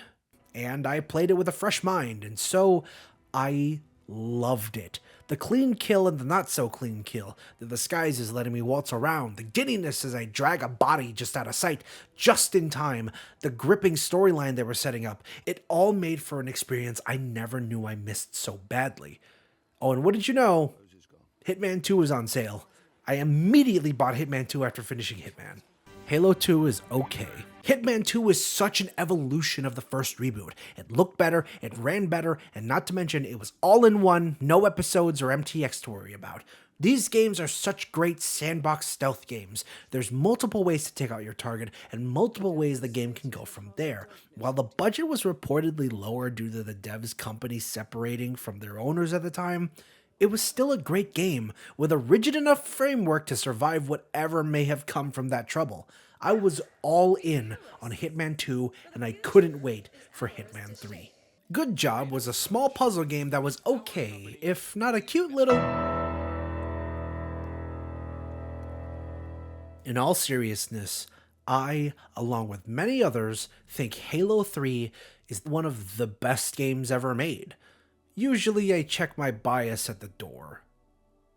That is impossible for Halo 3.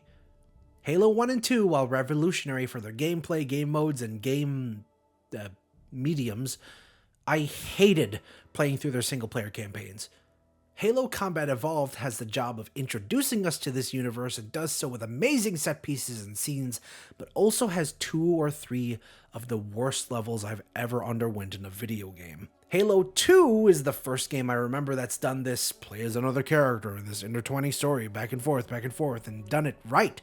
It also stalls at times with some moments just being confusing or silent, with, not to mention, the biggest blue balling in gaming history. Halo 3's campaign is one I've played through multiple times in one day. No mission is wasted. No happenstance is unearned. Single player, co-op, multiplayer. Ooh. Everything is ascendant. Halo 3. Masterful. Spyro the Dragon, the remaster, is fun to play. I was more of a Crash Bandicoot kind of guy in the PlayStation era, but going back and 100%ing Spyro, without realizing I 100%ed it, was fun. That's a good sign that you're having a lot of fun, when you don't realize that the time freaking flies at the speed of light. Spyro was a fun time, even though I pushed his later games till later in the list, because... don't hate me. I like Halo 4. I love it. The campaign is forgettable, I'm not going to sugarcoat it. But the graphics and the gameplay, good lord. Halo 4, I'm going to say it, was built to be an Xbox One game, not a 360 game. The sound design of each weapon and enemy surpasses anything before this. I'm also probably favoring this game because nobody else likes playing it. In between Halo 4 and 5, I replayed Star Wars Jedi Fallen Order. Again, I had it on the PS4, gave it to my friends, and realized it was super cheap on the Xbox. So I got it and replayed that version. Yeah, it's a whole thing, but anyways, replaying the best Star Wars game ever made was a great way for me to think about if I liked the actual game or if I just liked Star Wars a lot. It tricked me into playing a Metroid-style maze game, but in reality, it let me realize that a lot of games are like this nowadays. A lot of games have that exploratory action game progression. On replay, it turns out, I really liked the game. Duh. Why would I have played it twice? And so we come to Halo 5, the most divisive Halo game. Would this playthrough help me realize, nope, this was still my favorite Halo game at the time for a reason. It didn't feel like Halo, but it felt good. I wasn't a fan of the structure, but the story was compelling. I wasn't a fan of the removal of features, but I applauded the new ones, boosts, mantles, and all. I just really liked the dynamic of playable characters now being playable teams, but built for endless co-op memories. No one really played with me, but I still jumped into multiplayer matches every time I could, and it was still all fun. See, that's another sign. If I like the game, friends or not, dead game or not, empty player base or not, I'll still actively try to play it. While Halo 3 may be the best, Halo 5 is my favorite. Was my favorite. I should mention, was my favorite. We'll get to that. Jumping to another replay of a newer game after the big Halo catch-up was Spider-Man for PlayStation 4. I was to play through the New Game Plus mode for story beats. Funnily enough, this was a game that I had already, just casually replayed twice already. Because the game's just that good. Blasted through with the old 1 billion Spider-Bot suit mod. It was a great time. Then came the big one. One of the games that I, at first, wasn't looking forward to finishing, but as I got further in, it felt fine. Great, even. Final Fantasy XIII was a long time, but a good time. Technically, my first real big turn-based RPG. And weirdly, to some, the first Final Fantasy I'd ever beaten. Another friend had asked me to play through years ago for his biggest video project at the time. I accepted, knowing my perspective as a not JRPG kind of guy would add to the discussion. Well, years later, it was well worth it. It wouldn't be the last time I had jumped head first into a Final Fantasy anything, but honestly, Final Fantasy XIII being my first was my favorite thing. Battletoads on NES, beat it, and then Battletoads on Xbox One 2020, beat that. Both amazing games, the former being one of the hardest games you'll ever play. Please play it on Rare Replay and just use rerun features. The latter being a silly Saturday morning cartoon-esque riff of the whole franchise. Equally funny and fun. Star Wars Battlefront II, 2017, I just kinda realized I never finished the story mode. So I did, and it was brilliant. A game that never got to live past its own Order 66, Star Wars Battlefront 2 is still such a fun game. The following is a reenactment of Christian's reaction to a specific clip from the Game Awards 2020. Alright, what's this? The initiative. Yeah, they, Oh, no, wait. No. This is totally Perfect Dark. This is totally Perfect Dark. That's a laptop gun. That's a laptop gun.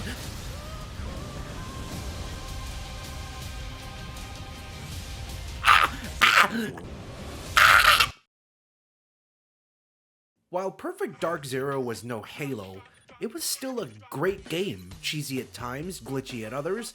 It was still a game built with next gen in mind. Once loved, then hated, I want to start the movement to appreciate it more than love it. There's a reason I started with this first, besides it being a prequel. My grown-up Perfect Dark playthrough was so quick. It's the nature of playing these games. 1, on easy, 2, with modern controls and graphics and remastering. Perfect Dark is one of my favorite games ever. Rareware had to create a brand new world full of espionage still and political danger. It's one of the greatest N64 games of its time, and I cannot wait to see what comes next. Oops, I bought Crash Team Racing Nitro Fueled on a system that can run it in 4K this time. Crash Bandicoot belongs on PlayStation for me, so when I saw this on sale, I scooped it up. I replayed the races, now extra knowledgeable on all their shortcuts. If Avengers wasn't as grindy as it was, I think it would have done better in the public eye. I loved the single-player story. I loved that all new heroes were free of charge. I loved that some of the missions were varied enough to be fun for multiple playthroughs. But not all of them were. And there was where the problem was. I still really like this game, but I know why people didn't. You know, rumors came in for about a year that Nintendo was planning to re-release, maybe even remake, Super Mario 64, Super Mario Sunshine, and Super Mario Galaxy. As with most rumors these days, I wouldn't believe it for a second until I see it. I saw it, and then I realized I never finished New Super Luigi U, so I finished that. I then decided to play through the mainline Mario games I never really got to play through. In reverse order, of course. Super Mario Galaxy is legendary. While I played it on the Switch and missed true pointer controls, the game still is what legends are made of. Super Mario Sunshine is okay. Okay, just kidding. Super Mario Sunshine was my favorite game of all time before Galaxy. It's divisive in its difficulty, and it's, I'll say it, weird. But the GameCube was weird in general, and all the games that were already established franchises were weird in a way. So, in that macro view, games on this system relished in their weirdness. It didn't stop the game from being fun. And then we come to Super Mario 64, one of the greatest games ever made. That's all I really need to say. To think about it, all of the games I've talked about so far wouldn't have existed without Super Mario 64. This one was a bit harder than Sunshine to me at times, but still one of the greatest games ever made, and I'm glad that Nintendo let me buy this collection within the 4 seconds they allowed purchasing of this game. To keep the train rolling, I played the other main Mario games. Super Mario World was amazing and wonderful, if not cryptic at times. Super Mario Bros. 3 was great to play through and amazing to see why people preferred it even after the SNES came out. Super Mario Bros. 2, as different as it is, was still great fun to play. And then, it was time. My first time playing the first Super Mario Bros. Well, playing through it. This was a glorious moment I should savor for as long as possible. I beat it in like 2 hours. Night in the Woods was great and hit all my emotions just like my partner said it would. Uncharted 3 Drake's Deception was a random replay I wanted to replay. I don't know, it's a great game and better than The Last of Us Blish. Crash Bandicoot 4 It's About Time came out and man, I'm so glad because that was a long time coming. Kingdom Hearts 3 Remind came out and was a thing. Kingdom Hearts 0.2 A Fragmentary Passage, I realized that was also a thing. Little Big Planet 3, heck with it, give my poor PS4 with its whining fans and high temps something to play before it dies. And before the something to play dies. Star Wars Squadrons came out and is one of the best fighter pilot games out there right now. Saints Row 4, as much as I gave it a lot of flack, was really fun, and the closest I'll get to a Superman game. Likewise, Saints Row Gat Outta Hell was a great time. Doom Eternal: The Ancient Gods was a fantastic DLC that gave us more Doom. Not a bad thing at all. Pokemon Sword: The Crown Tundra was a fantastic DLC that gave us more Pokemon. Also not a bad thing. Loco Cycle was a twisted pixel launch game for the Xbox that deserved more love. Pikmin 3 Deluxe was a great replay through a game I now know how to actually play correctly and strategically and efficiently well. Before Pikmin 4 came out, at least. Astro's Playroom was a great tech demo that never felt like a tech demo. Bugsnax was the most fun, most emotional, most thought-provoking game, with characters such as Cramdo Face and Queeble.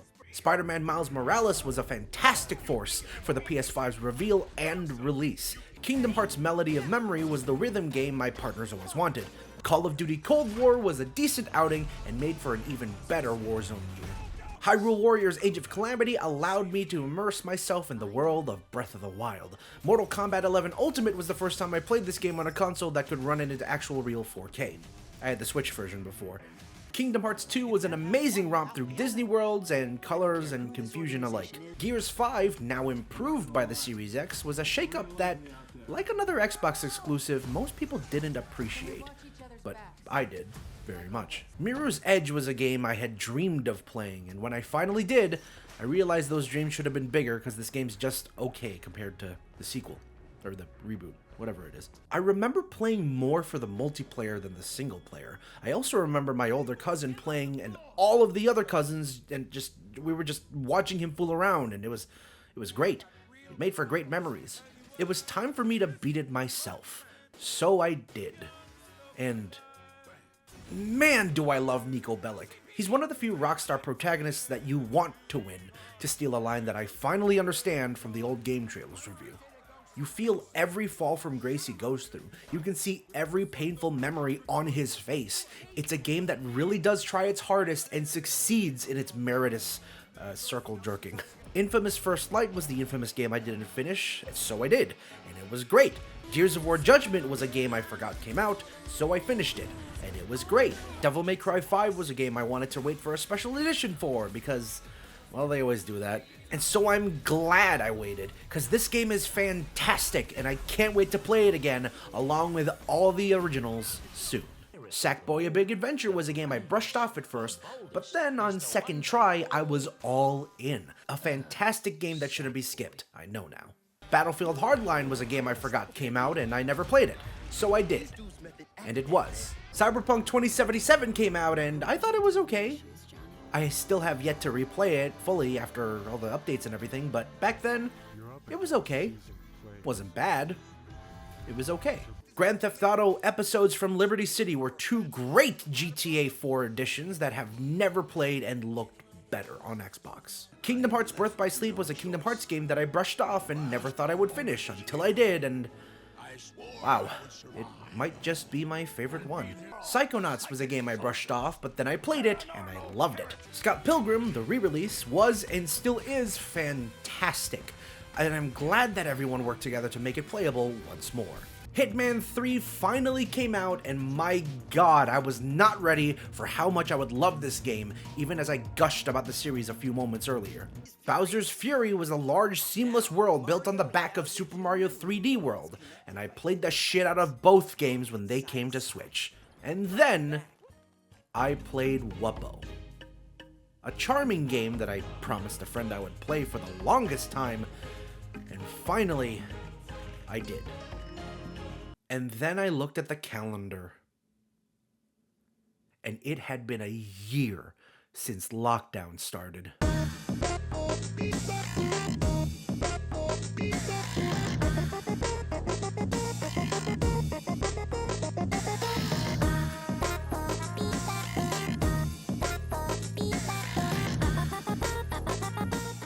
My mom, working remotely with a job that treats her well enough to provide resources for her to do so, says to me, "Wow, this is nice, Christian. When you didn't go to school, why didn't you look for remote work?"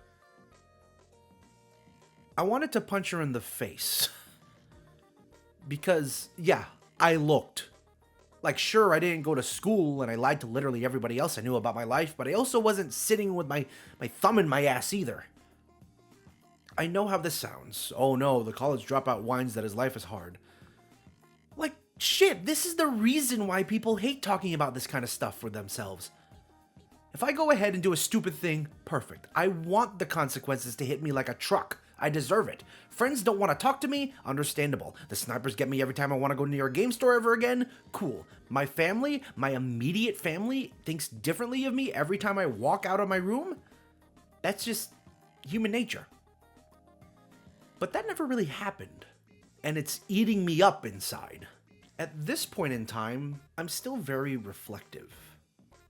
There is a constant alarm in my head that questions why I deserve any of this. My friends still don't hate me, my family's still by my side. There are people, like good people, that have done worse things, smaller things, and they're just blasted into the stratosphere. I feel forgiven without any process. At the same time, I'm also horrified. At the same time that I feel blessed with such understanding peers, I'm also horrified. Why me? Like, why me? It's me. You've been conscious throughout the last fucking couple of years, right? Like, why me? I'm having trouble finding out who I am. I'm still in school for real this time, and I'm also wondering and realizing just how hard it is to make it big, quote unquote, in the field that I eventually took up. A funny little thought appears in my head. Can I just get paid to play video games? Like, I know that's not how it works in any description, but like, can it... What am I saying? I tried before. I may not have tried hard enough and long enough, but that's not going to get me anywhere by itself. There's a lot of effort yet to be given from me, I admit. But then I realize I've been playing games forever. I've spent so much time and effort playing all these video games. I spent so much time and effort tackling my backlog. Why did I do that? Why am I doing this? Oh, that's right. I originally set up the backlog to finish the games I didn't play through yet. What the speed and stress came from was my own due date, May 2018. It's March 2021, and I'm not dying anytime soon. So why do I still feel like I'm running out of time? I thought you didn't need to rush this, Christian. Weren't you going to finish these games before 2020? Stop adding games to your backlog, new and old. Just stick to enjoying the ones you do get to play. Why is it that no one seems to remember the reason I've been doing this? Why I started this?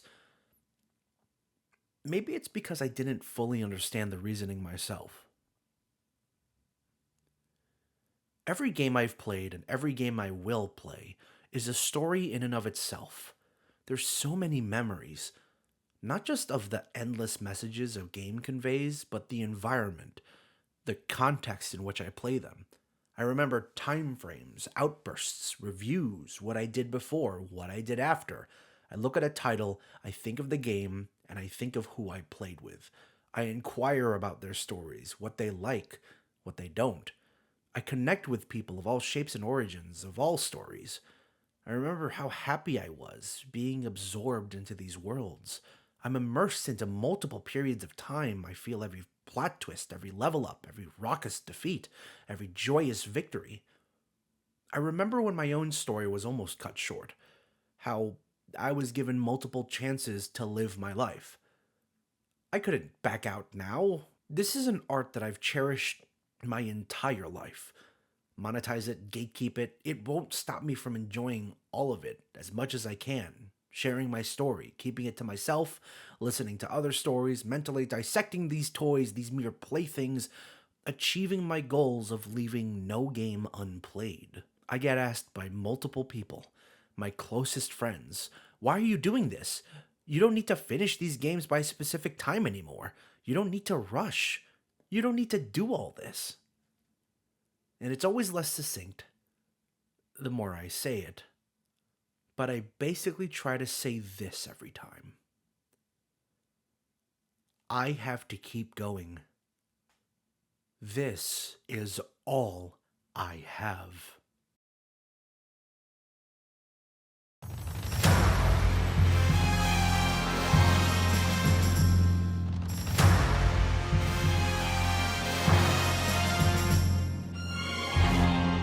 This was what the backlog was supposed to be, a full-force speed-through every game I was destined to play. Lockdown helped me realize that I liked genres I thought I didn't, and was missing out on so many more stories to immerse myself in. On top of remasters and remakes, backwards compatibility allowed for even more games to play.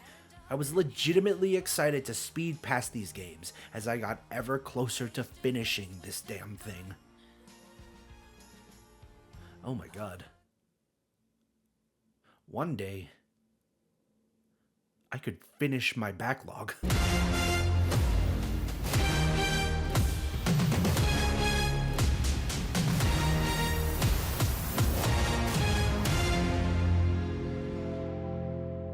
Ratchet & Clank Rift Apart was an amazing PS5 game that truly showed the pure speed of the new generation.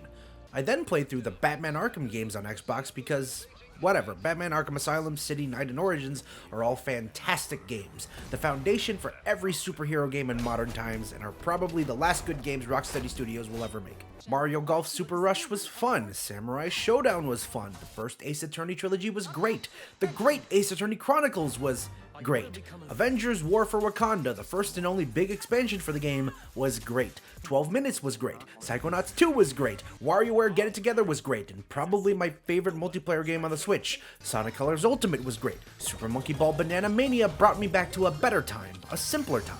It was great. Metroid Dread let me realize that these exploratory games aren't that hard to get through. It was great. Guardians of the Galaxy felt the fallout of Avengers, which is a shame, cause it was great. Deathloop was an out-of-nowhere experience for me, and I loved every minute of it. Ghost of Tsushima was a game I missed out on the PS4 launch days, and I'm very glad to have played it on the PS5. Kena Bridge of Spirits was a beautiful game, full of wonder, full of excitement. Halo Infinite, Jesus! Halo Infinite! I was so excited for it, and I was not disappointed at all. That's not a joke, it was my favorite game of 2021, and it's my favorite Halo game. Mortal Kombat vs. DC Universe was fun to play through again. Paper Mario was fun to play through again. Hitman Absolution was great to try again and fully play through. Hitman Blood Money was amazing! I'm sad I skipped it all those years ago. I see the genius now. Paw Patrol Mighty Pup Save Adventure City was a joke playthrough with Game Pass at first, but it ended up being a fun game that started a big tradition of sorts whenever kids games like it dropped on Game Pass, like Race with Ryan.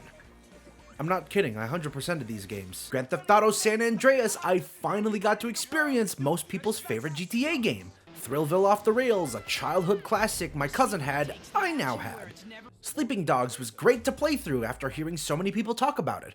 Pokemon Legends Arceus, a wonderful open-world Pokemon game that showed what the series was capable of being. Horizon Zero Dawn and Horizon Forbidden West, two fantastic games that more people should show more love to, including Sony's release date people. I don't know how it works. I finished Captain Toad Treasure Tracker a cute little time, this time on the Switch, and then, in honor of a very special game finally coming out, I played through a bunch of games in its series. LEGO Indiana Jones 2, The Adventure Continues, Star Wars The Force Unleashed, Star Wars The Force Unleashed 2, LEGO Star Wars The Complete Saga, LEGO Star Wars 3 The Clone Wars, and Star Wars Battlefront 2 Resurrection.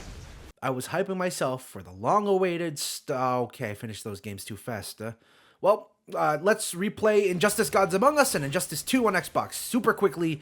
What great games. Now, let's play some Kirby in the Forgotten Land is fun.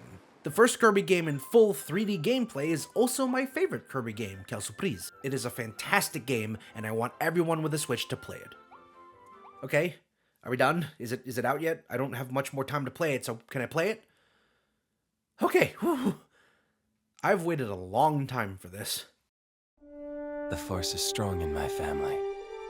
My father has it. I have it. My sister has it. Leia! Luke. LEGO Star Wars The Skywalker Saga was announced in 2019. After what felt like a billion years, I finally got to play it. It is the best LEGO game ever made, and possibly, arguably, the best Star Wars game ever made. Remember, the Force will be with you, always. LEGO Star Wars The Skywalker Saga was a game I waited ages to play. It was a fantastic feeling. I got such a rush from it all. This was also the last game I got to finish in my childhood home.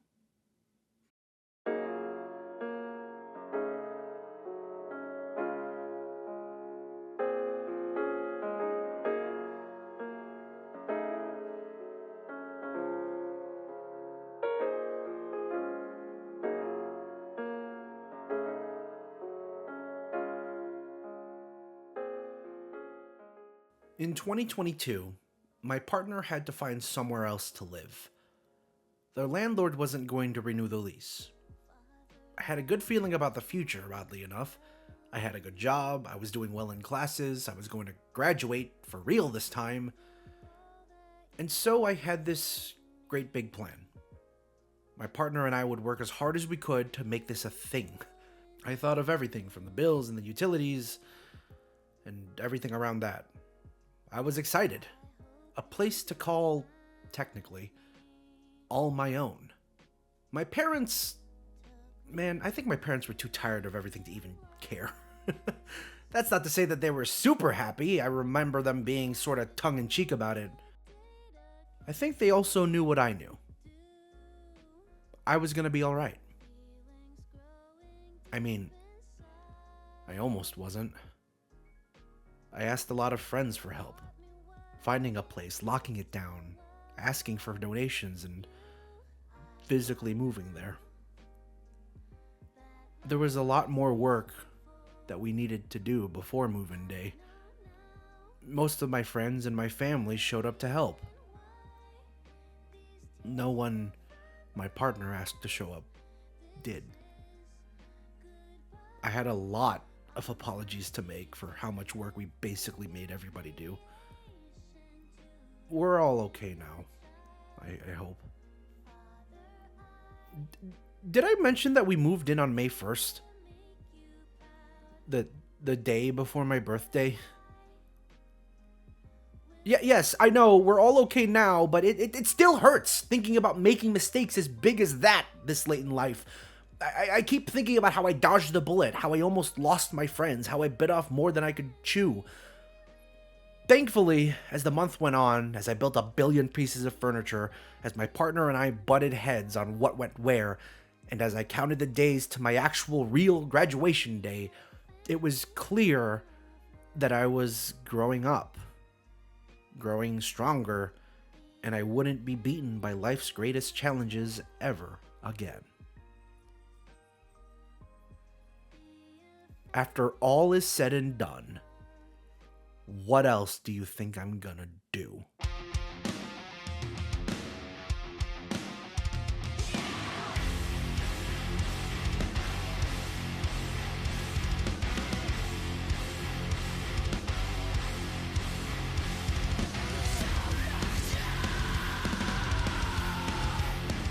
We had the living room. I bought a big ass TV and a TV stand, probably bigger than I needed in a place this small. I mixed pieces of furniture and I bought a bunch of docks and cables and controller chargers and stands and all. It wasn't too pretty, but it was all mine. And then, the big one. The shelves. Back at my parents' house, I had to hide away some of my video games in the basement. There was just not enough room in my room. To go from that to this? Oh, oh, it's heaven. The backlog grew larger than ever. Even then, I was almost done. So of course, as we settled, I didn't.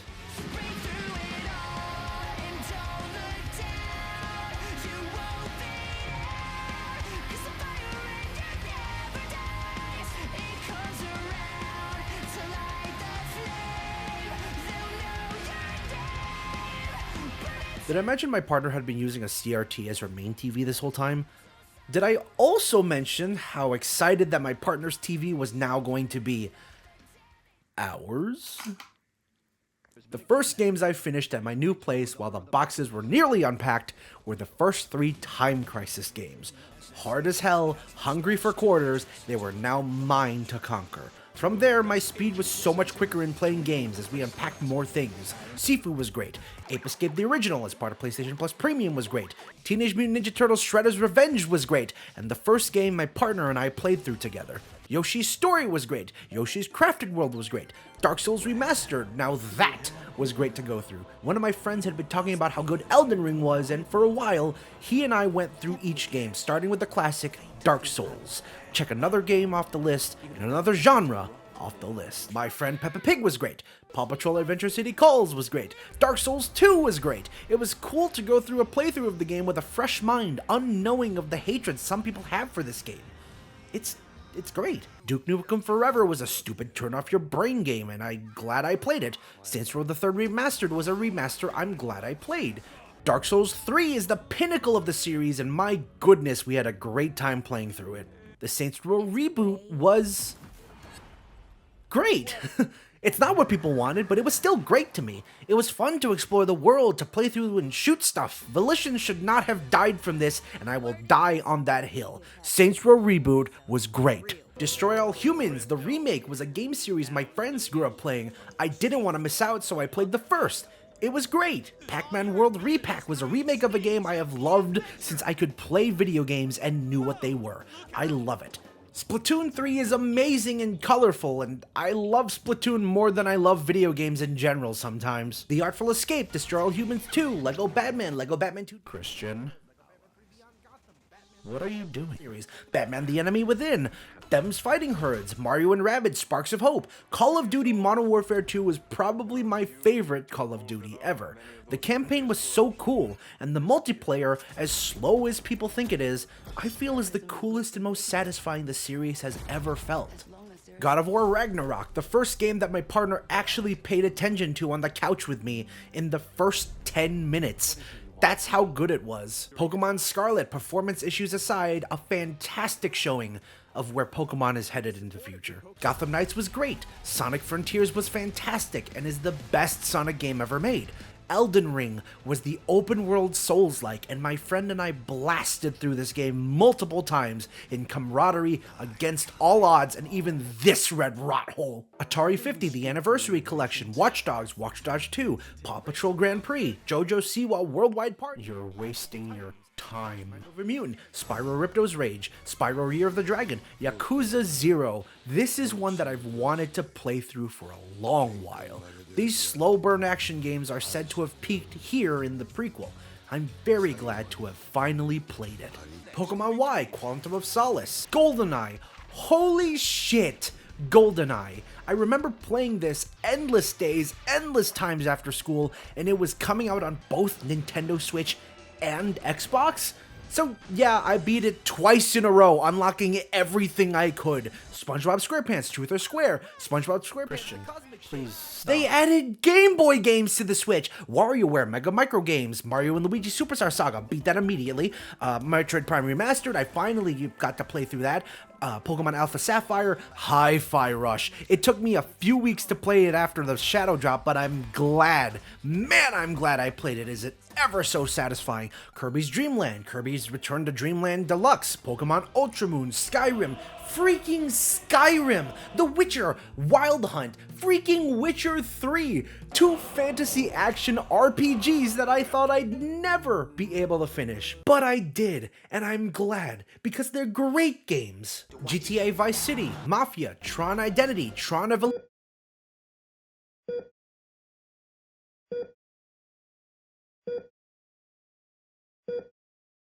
I have to bring my partner to the ER. She's been bedridden all day and barely responsive. Everything hurts. I call off work the next day. It's a large kidney stone and they need surgery to get it out. They're admitted for a few days. I stay by their side the entire time. I mean, they are asleep right now, so... Mega Man 2, Mega Man 3, Mega Man 4, Mega Man 5... You called off work? Mega Man 8, Mega Man 9, Mega Man 10. When we got home, I ordered Mega Man 11, of course. I beat that, and now all Mega Man games, mainline Mega Man games... You're useless! Relax, I went to work right after that. Record, Donkey Kong Country, Donkey Kong Country Returns 3D. You're just gonna keep playing video games? Freeze, Star Wars Jedi Survivor. No, this is the best Star Wars game I played ever. Transformers Rise of the Darkspark, Transformers Devastation. What are you doing? What are you doing? You're playing video games, Christian. It's just video games. What do you really want to do in the future, Christian? Isn't it also stressful? Just like when you dropped out. You're right. You don't have to say it. You don't have to remind me of that. To be honest, around this time I'm terribly stressed out. Like I've had a few panic attacks at work, but I'll be okay. Like the regret will always, the regret that I'm not some moneymaker or whatever will always be there. But like I have to keep my head up and just keep working, you know? It's a hard life that awaits me or whatever, so I just got to keep working, you know? This is all I know. It's about finding a balance. So let me just have some time to enjoy what I can and work when I can. Anyways, around this time, the next big Zelda game was coming out, so I thought I should do some backlog cleanup there, starting with the original Legend of Zelda, a cryptic game that was almost impossible without a guide, but I finally beat it. The Legend of Zelda: A Link to the Past, a fantastic game that I don't know why I waited so long to play. The Legend of Zelda: Majora's Mask 3D. Honestly, not my favorite game of the series, but I see why people like it. And finally, The Legend of Zelda Tears of the Kingdom, a masterful game that deserves every iota of praise it gets. I wasn't that excited as I was for Breath of the Wild, but it also took me a while to really get into Breath of the Wild, and likewise, Tears of the Kingdom was the game to play when it came out. If only you put that much effort into bettering your future. Okay, I quit. I quit my job. If you're gonna keep... God damn it. So many people expect so much from me, and now I can't expect less than perfection from me? There's a lot that's happening, so I just need a little more time. I really need to think about what I want to do. I can just find another job later. This is just a really bad time. If I can continue. Pikmin 2, Pikmin 3, Olimar's Comeback, the DLC, Pikmin 4, that was a fantastic one. Venba, I'm so happy I played it, got me right in the heart. Mass Effect, that game. Mass Effect was a game that I was so happy to have finally beat. Terminator Resistance, Mortal Kombat 1 came out, A Hat in Time, Frog Gun, Ballad Wonderworld, Back 4 Blood, Sonic the Hedgehog, Sonic the Hedgehog 2, Sonic the Hedgehog 3, Sonic Forces, Sonic the Hedgehog 2006, I know, yeah, Sonic Superstars, Spider-Man 2, and Super Mario Bros. Wonder came out the same day and were amazing games. We were in 2023 and there were there were a lot of games that came out that year. I was so excited for both of them, and of course, I played the ever-loving shit out of them. And then I finally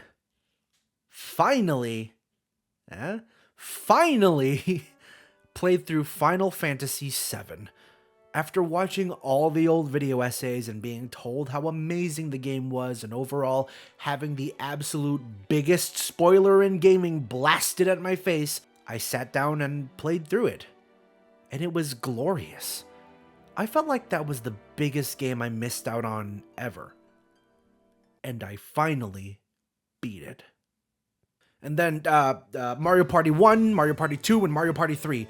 I decided to unlock all of the boards in them on my Switch, and so, yeah, I fucking love Mario Party. WarioWare Move It! Always a pleasure to get a WarioWare game. Call of Duty Modern Warfare 3. Not many people liked it. I did, you know the drill. Though $70 was a bit much. And then I finally got to play through Super Mario RPG.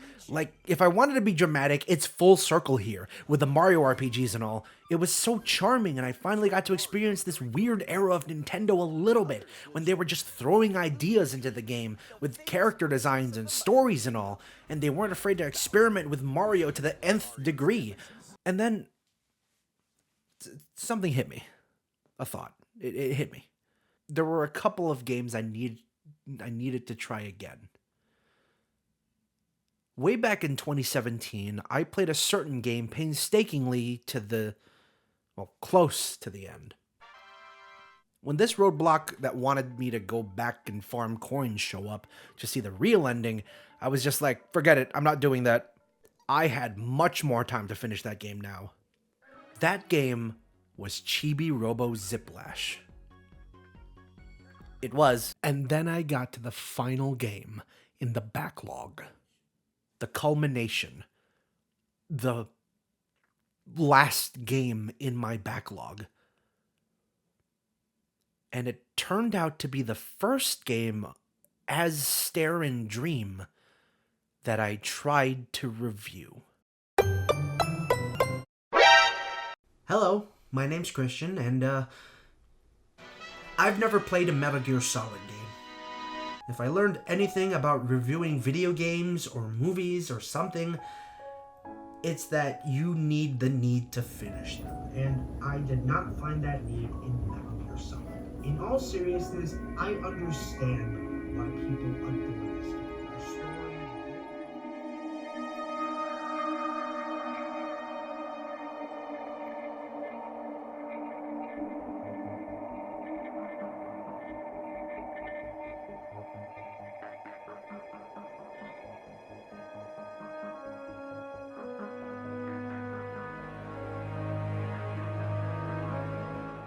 Volume 1 of the Metal Gear Solid collection includes a lot of cool things, but most importantly, it includes the original Metal Gear Solid. Dumb, stupid, idiot...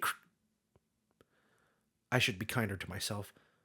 Younger, unaware Christian said this. Someday I'll get back to playing and finishing Metal Gear Solid. But sadly, today just isn't that day. Older, more tired, more stealthy Christian has this to say. I beat Metal Gear Solid! And I love it. It was a weird, clunky PlayStation 1 game at times, but I love it. The story is so good. The structure is fantastic. The set pieces are amazing, if not sometimes cryptic. I see why people say it is the must-own for any PlayStation 1 owner, and I'm just so glad to see how far I've come in talking about games like this, especially games like this in my case. I mean, this was the first game I wanted to review because, well, it was funny to do so that day. But also, that first video shows that even back then, I wanted to diversify the games that I played. I wasn't just playing one or two series or genres or whatever. I wanted to play more video games in general. That was just a blanket statement for who I was. I just wanted to play more video games. So, with all of that done, I was off to enjoy the rest of the collection. Metal Gear Solid 2, as weird as that is to say now that I know the context, is another masterful game. It gets really convoluted and silly at times, but yeah, 2 is cool, if not a controversial continuation of this fantabulous series. Let's finish the trilogy and jump into Metal Gear Solid 3.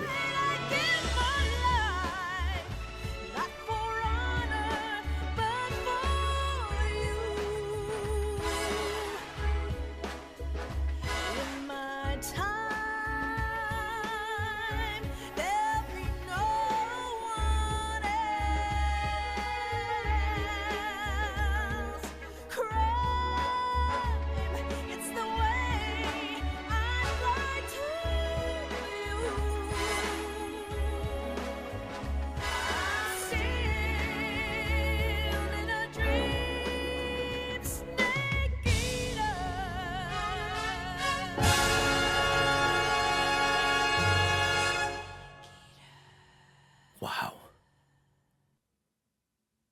And that was the end of the backlog. I know, I have more games that I didn't get to finish, sure. But look at all these games, all these stories. I thought it would never end. But I did it. So many games. So much time. Wasted.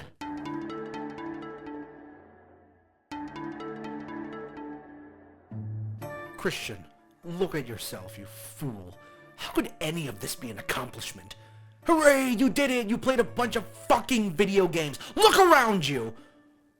The world is in shambles. The way you look up to your friends sickens me. That could be you, all successful and happy and hardworking. You just won't stop fucking around. You're unemployed, for God's sake. You couldn't take the stress of life. Oh no, fuck you. What do you have to show for it? Achievements? Stories? Experiences? You're gonna write about it? You useless waste of effort. You could have stayed at your job, but no, you doubted yourself. You didn't want to. You were exhausted. You felt bad about where your life was. Oh no. Well, now look what you get to do. This is what you deserve, like a chicken with its head ripped off. You get to stumble around and wonder if you're good enough for the rest of your life. You want to work in games? Oops! Should have made that choice 10 years ago. Should have worked harder. You should have tried harder with your online stuff. Maybe then you'd be something. You want to go back to your job? They'll never take you back. You'd probably cry again, have another panic attack, you weakling. Try to get a part-time job? Who'd take your resume? Sorry, if you haven't worked 6,000 years in the field that you apply for, they're not taking you. You could always lie. Oh, but that's never stopped you before. Oh, did you hear? The master's degrees are the new bachelor's degrees. This piece of paper that tells you you're smart. This useless thing that you almost fucking killed yourself over means nothing in this era. The goalposts do love to move. Y'all hear something? Anyways, I'm just gonna Ape Escape on the loose. I used to play this all the time on my PSP. I just 100%ed it on my PS5. Ape Academy and Ape Academy 2 also done. Isn't it fun playing video games? Bomb Rush Cyberpunk. I've been morbidly curious about this game, and I'm so happy to have finally played it. You can't escape me. Nickelodeon All-Star Brawl 2 story mode was super fun.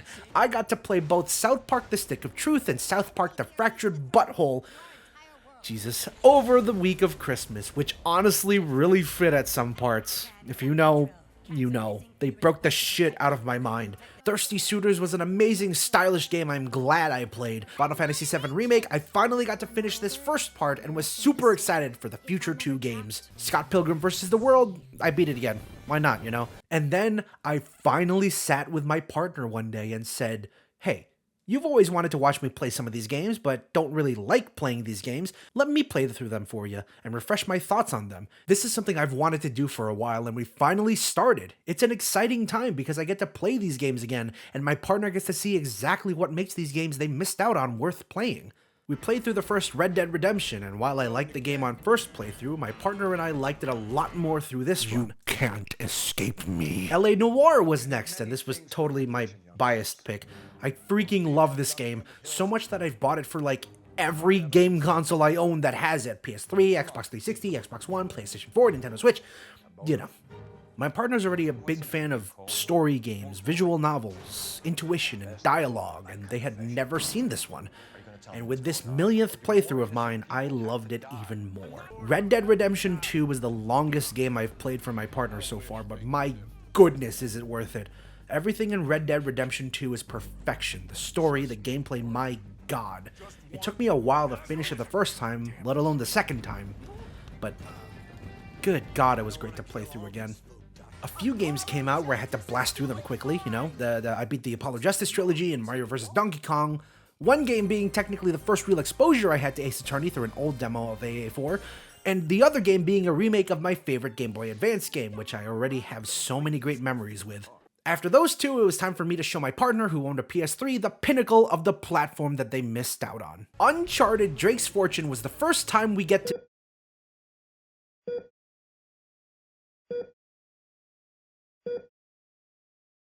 We spend the entire morning of Valentine's Day in the ER. I make a million jokes about how, yet again, I'm the worst boyfriend in the world because I didn't have too much planned for V-Day anyways, and they repeatedly assure me that I'm not. I'm truly not. Despite everything that had been happening around that time, I still had to keep my head up. I knew that we would be okay.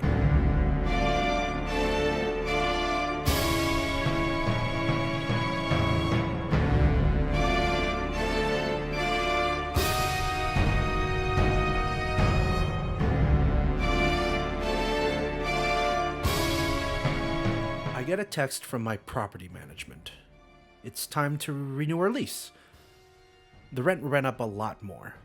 Not enough that it was unattainable, but no, the impossibility came from the income requirements. I was still jobless. We were still jobless. We were breaking our back, our brains, looking for a job, any job, and here was this. It was too late. I get this terrible, terrible feeling in my chest and stomach and head and everywhere. It really does feel like I had just settled. Like we were comfortable. We weren't not working. We weren't not looking for jobs. If only we had more time. But no one cares. Nobody cares. No one's going to care. I'm wasting my breath at this point.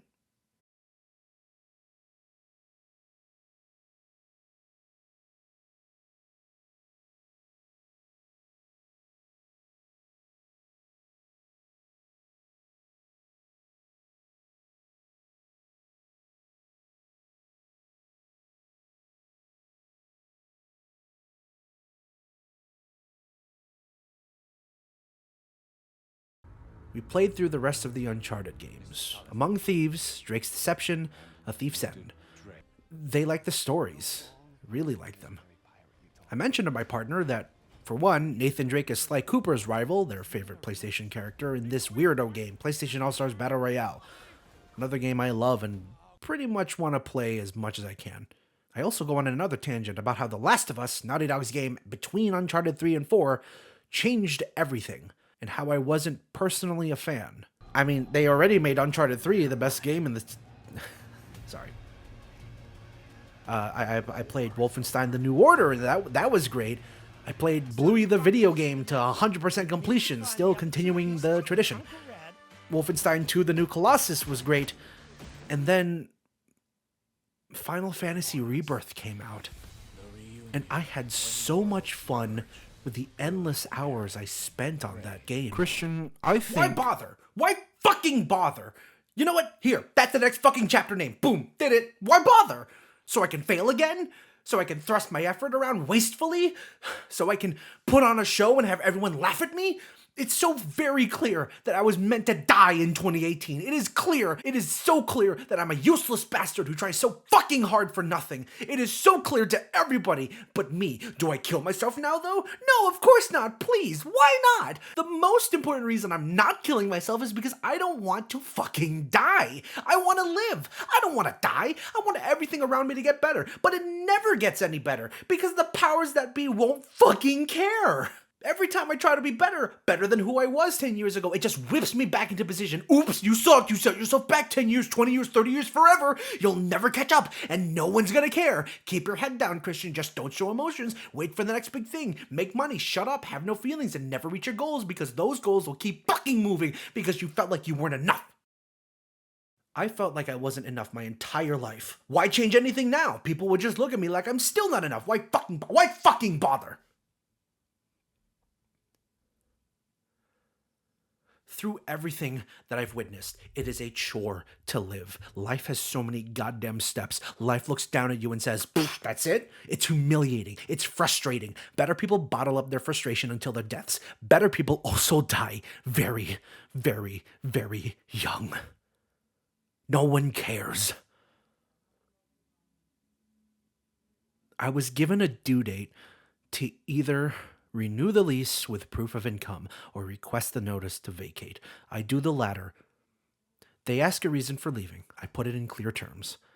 I've been looking for a job this whole time, but we won't have enough money for the income requirements to make 3 times rent. No more than 5 minutes later, I'm emailed the move-out instructions. No one cares. So excuse me if I spend my time doing what I love instead of what makes me hate myself, instead of following through on what reminds me of the eternal demerit on my record, instead of wasting time on what'll no doubt be another rejection in save-face jargon from a corporation, from a business person who acts like they know my story but never dared to ask, or from society who find a way to monetize literally every joy on the planet. While I've spent a decade trying to reach the goals everybody set for me, they only seem to focus on the goals I haven't reached yet. We've put it in your terms for way too long. I know your terms. In and out, overdone, drab, dull, boring. Let's put it in my terms. Terms I only understand, since you were never going to listen anyways. Do you know how much time I've had to change? Do you know how much time I've spent righting my wrongs only to be gaslit and be told that none of my efforts mattered? Do you know how much time I've had to reflect on my past, on poor choices, terrible decisions, how much time I've had to make apologies, learn and grow, and be better with every day I wake up? How much time I spent thinking of every single person who isn't me, making sure that every single person doesn't make the same mistakes I make, making sure that I'm there for everyone who asks for help, and making sure that no matter who they are, they'll have someone to remind them that they aren't alone. Do you know how much time has passed since the worst days of my life? Look how many fucking video games I've beaten.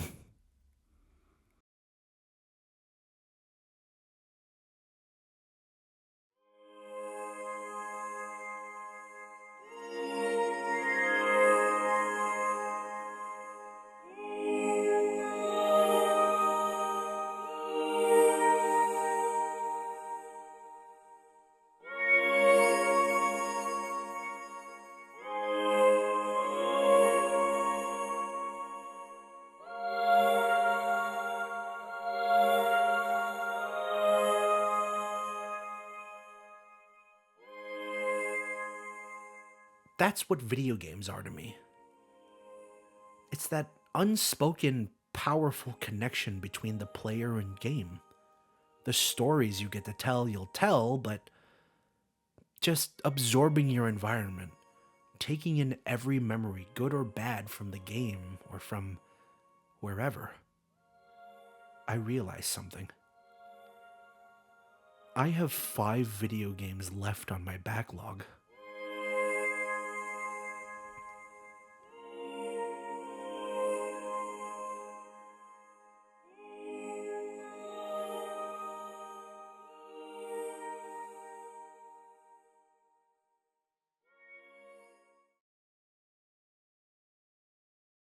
Princess Peach Showtime was amazing. I know, it's a kid's game, blah. No, I had so much fun playing it. It reminded me of the other weirder, out there Nintendo games from the past 10 years, where it's all totally different, but it still feels like Nintendo. I'm really glad I played it. And then I played a game that I thought I'd never play through. No, please. Please don't. Please.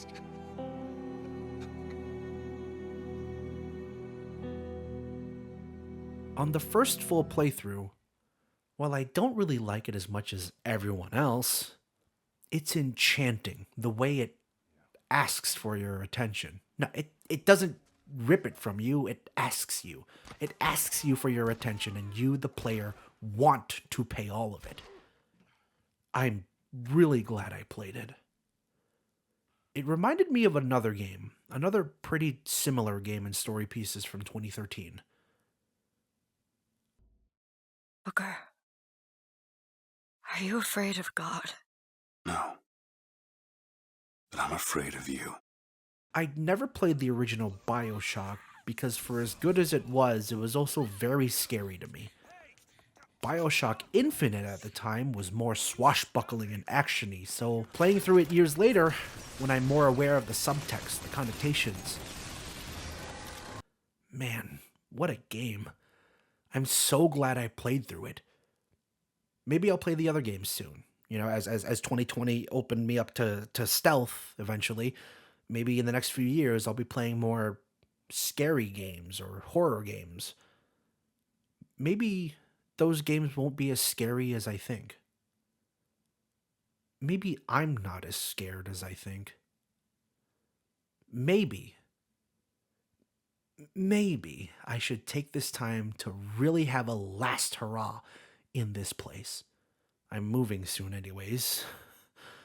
There's going to be a lot of work to do there, but whatever. Let's do it. Let's finally play through Neopets: The Darkest Fairy, like my partner's been begging me to play.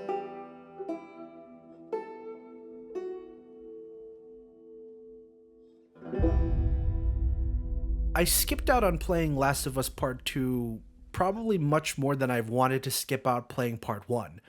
I've had such a distant relationship with the first game. I was intrigued at the teaser. I was attentive during the gameplay reveal. I bought it at launch, and it was the scariest game I had willingly played. Over 3 bajillion Game of the Year awards later, the influence was unavoidable. So many games after The Last of Us became cinematic experiences, so much more than a game, just because of how much this one story had affected everyone. It took a genre that people were just so tired of and posed the question we can never be tired of, ever. The 2 main problems for me were, well, mine alone. The violence was just super chilling at the time, and, well, it just wasn't Uncharted 3. I was raised by punchy, colorful heroes, not line-skirting anti-heroes with troubles and human efforts. If I wanted anxiety in my trials ahead, I'd just stop playing games and live real life. I wasn't a big fan. So much so that I remember lending one of my friends the original PS3 copy and never asking for it back. I just didn't have the drive to finish it. When the PS4 version came out, I even tried to try it again. The drive wasn't there.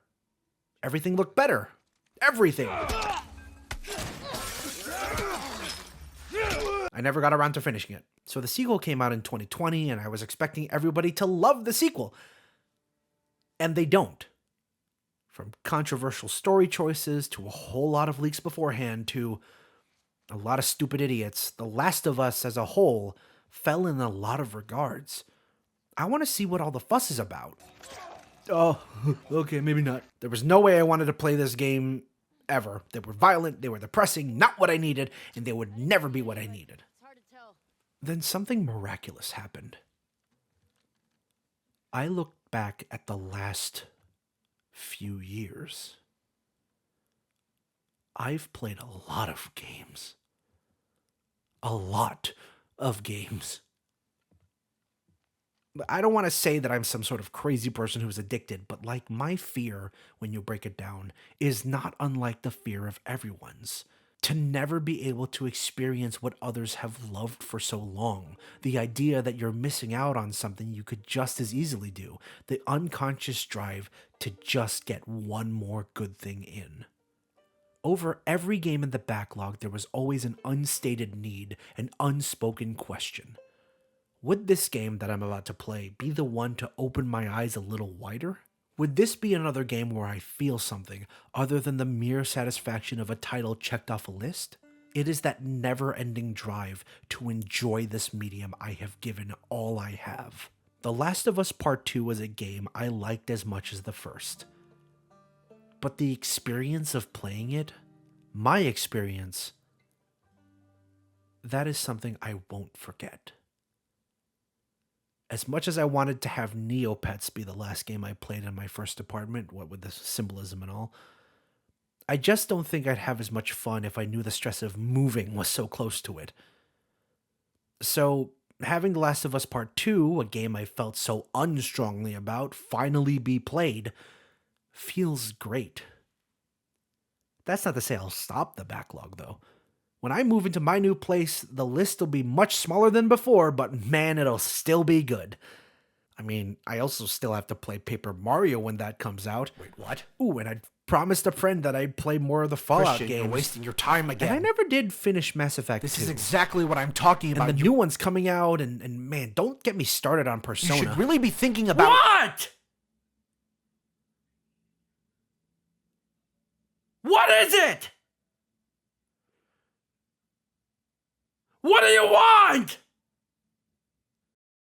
What is so wrong? What is so wrong that this is the one thing I like doing without any hassle, without any remorse, without any hesitation? I drop everything for video games. I keep having to remind myself that yes, it was bad, I got low, it was a nightmare, but that was years ago. Even coming so close to giving up, I pressed on. I do all of the work I can, and this is what meets me at the end of the nightmare. I don't care about going back to a 9-to-5 because my life has changed over the course of months. So I got to do what I got to do. I got to handle my responsibilities. My dreams will never die. But I need somebody to either call me back, or when I call y'all, can y'all pick up the phone? And then when I send an email, can you at least send me a follow-up letting me know why I didn't get the position, or at least the position has been filled or something. They went to school, graduated, COVID happened, so a lot of them graduated online on a random Wednesday afternoon. They couldn't find work because COVID messed everything up. And then once they did find a job, the economy was so messed up that they haven't been able to afford anything. I've applied to hundreds and hundreds and hundreds of jobs at this point. So when I filled it out and they asked me how much experience do I have, I told them I have 99. I have 99 years of experience. I heard back from them. Are people serious that they would consider 99 years of experience? I should be retired. We all know companies, especially tech, are laying off like crazy right now. I think Nike laid off last week. Tesla laid off like 10% of their workforce. I literally applied for jobs. Why aren't the jobs calling me back? The only places that are calling me back are fucking scam calls. Like, oh my god, it's actually so frustrating. More nightmares. This is the world I live in. Everything I've talked about so far has just been what I've been going through personally. I look out there and it is bleak. I tried, failed, tried again, thought I succeeded, and realized that I currently live in a world that forever turns its back on people like me. Even then, I still realize I can't play video games all day. I need to be a productive member of society. So when I try to work, I desperately want to, but I know my worth, and it definitely ain't nearly as low as what they're offering to pay. Even then, the games they play undercut this, tax cut that. It's all an unending nightmare. Just remember, Christian, if it's not meant to be, it's not meant to be. Money can't buy happiness, sure, but it can surely fix whatever's making everyone fucking sad. So, instead of wringing myself dry, grating at every inch, fixing every iota of personality I have to fit my circular ass in a square hole, I focus. I cut off the things that upset me. I run from the things I don't need. I do more of what I love, money or otherwise. I still try, even after everything. I still try to play your game. I still try to defend myself, to market myself, to fix myself. Except the rules change every goddamn time, and I am tired! So I press on, without you, without doubting myself, without changing myself to fit what you need, without forgetting who I am. The only winning move in your game is not to play. Your game is useless. It is built for you to get a rise out of however many have fallen short. With all of your garbage expectations where they belong, I command you to look harder. Look at how many games I've played.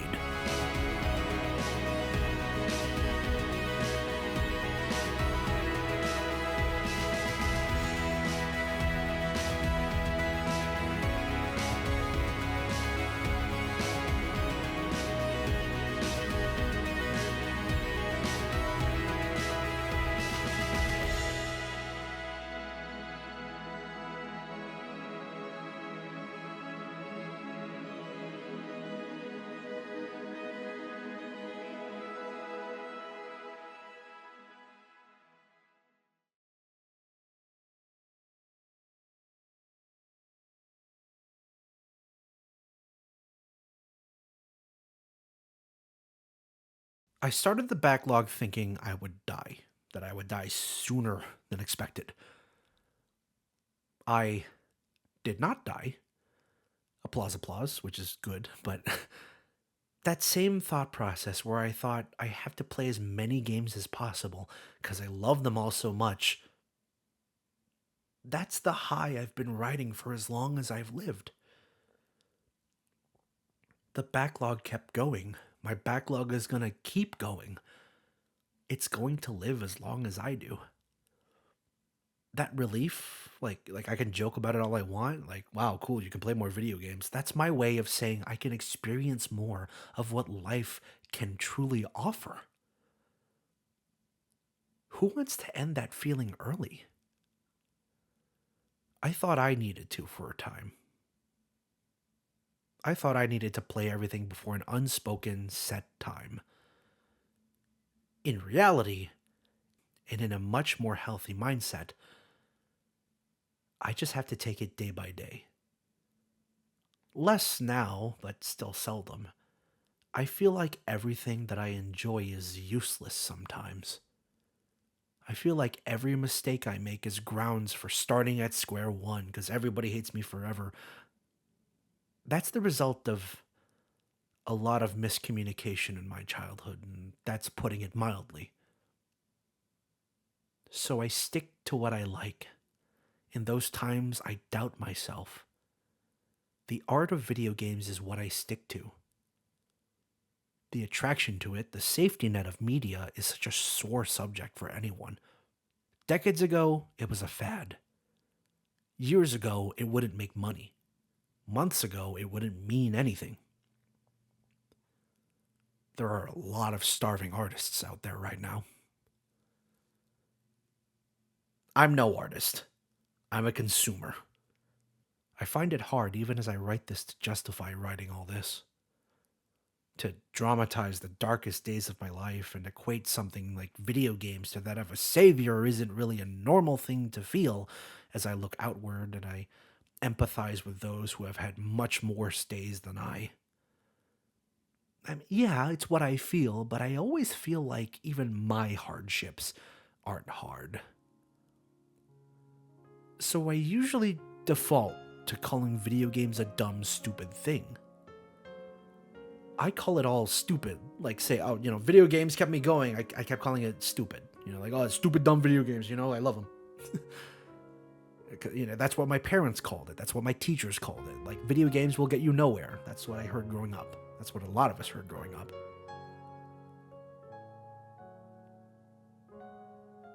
I think my therapist said it best.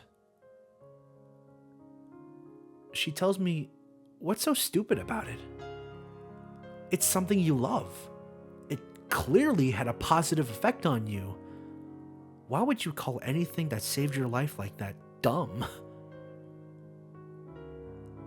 And that's something to think about.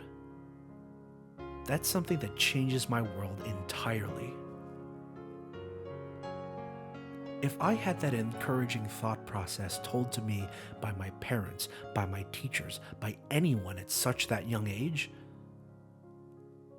would anything have changed? It's fun to think about what could be. Of course, we can think of the opposite side, like,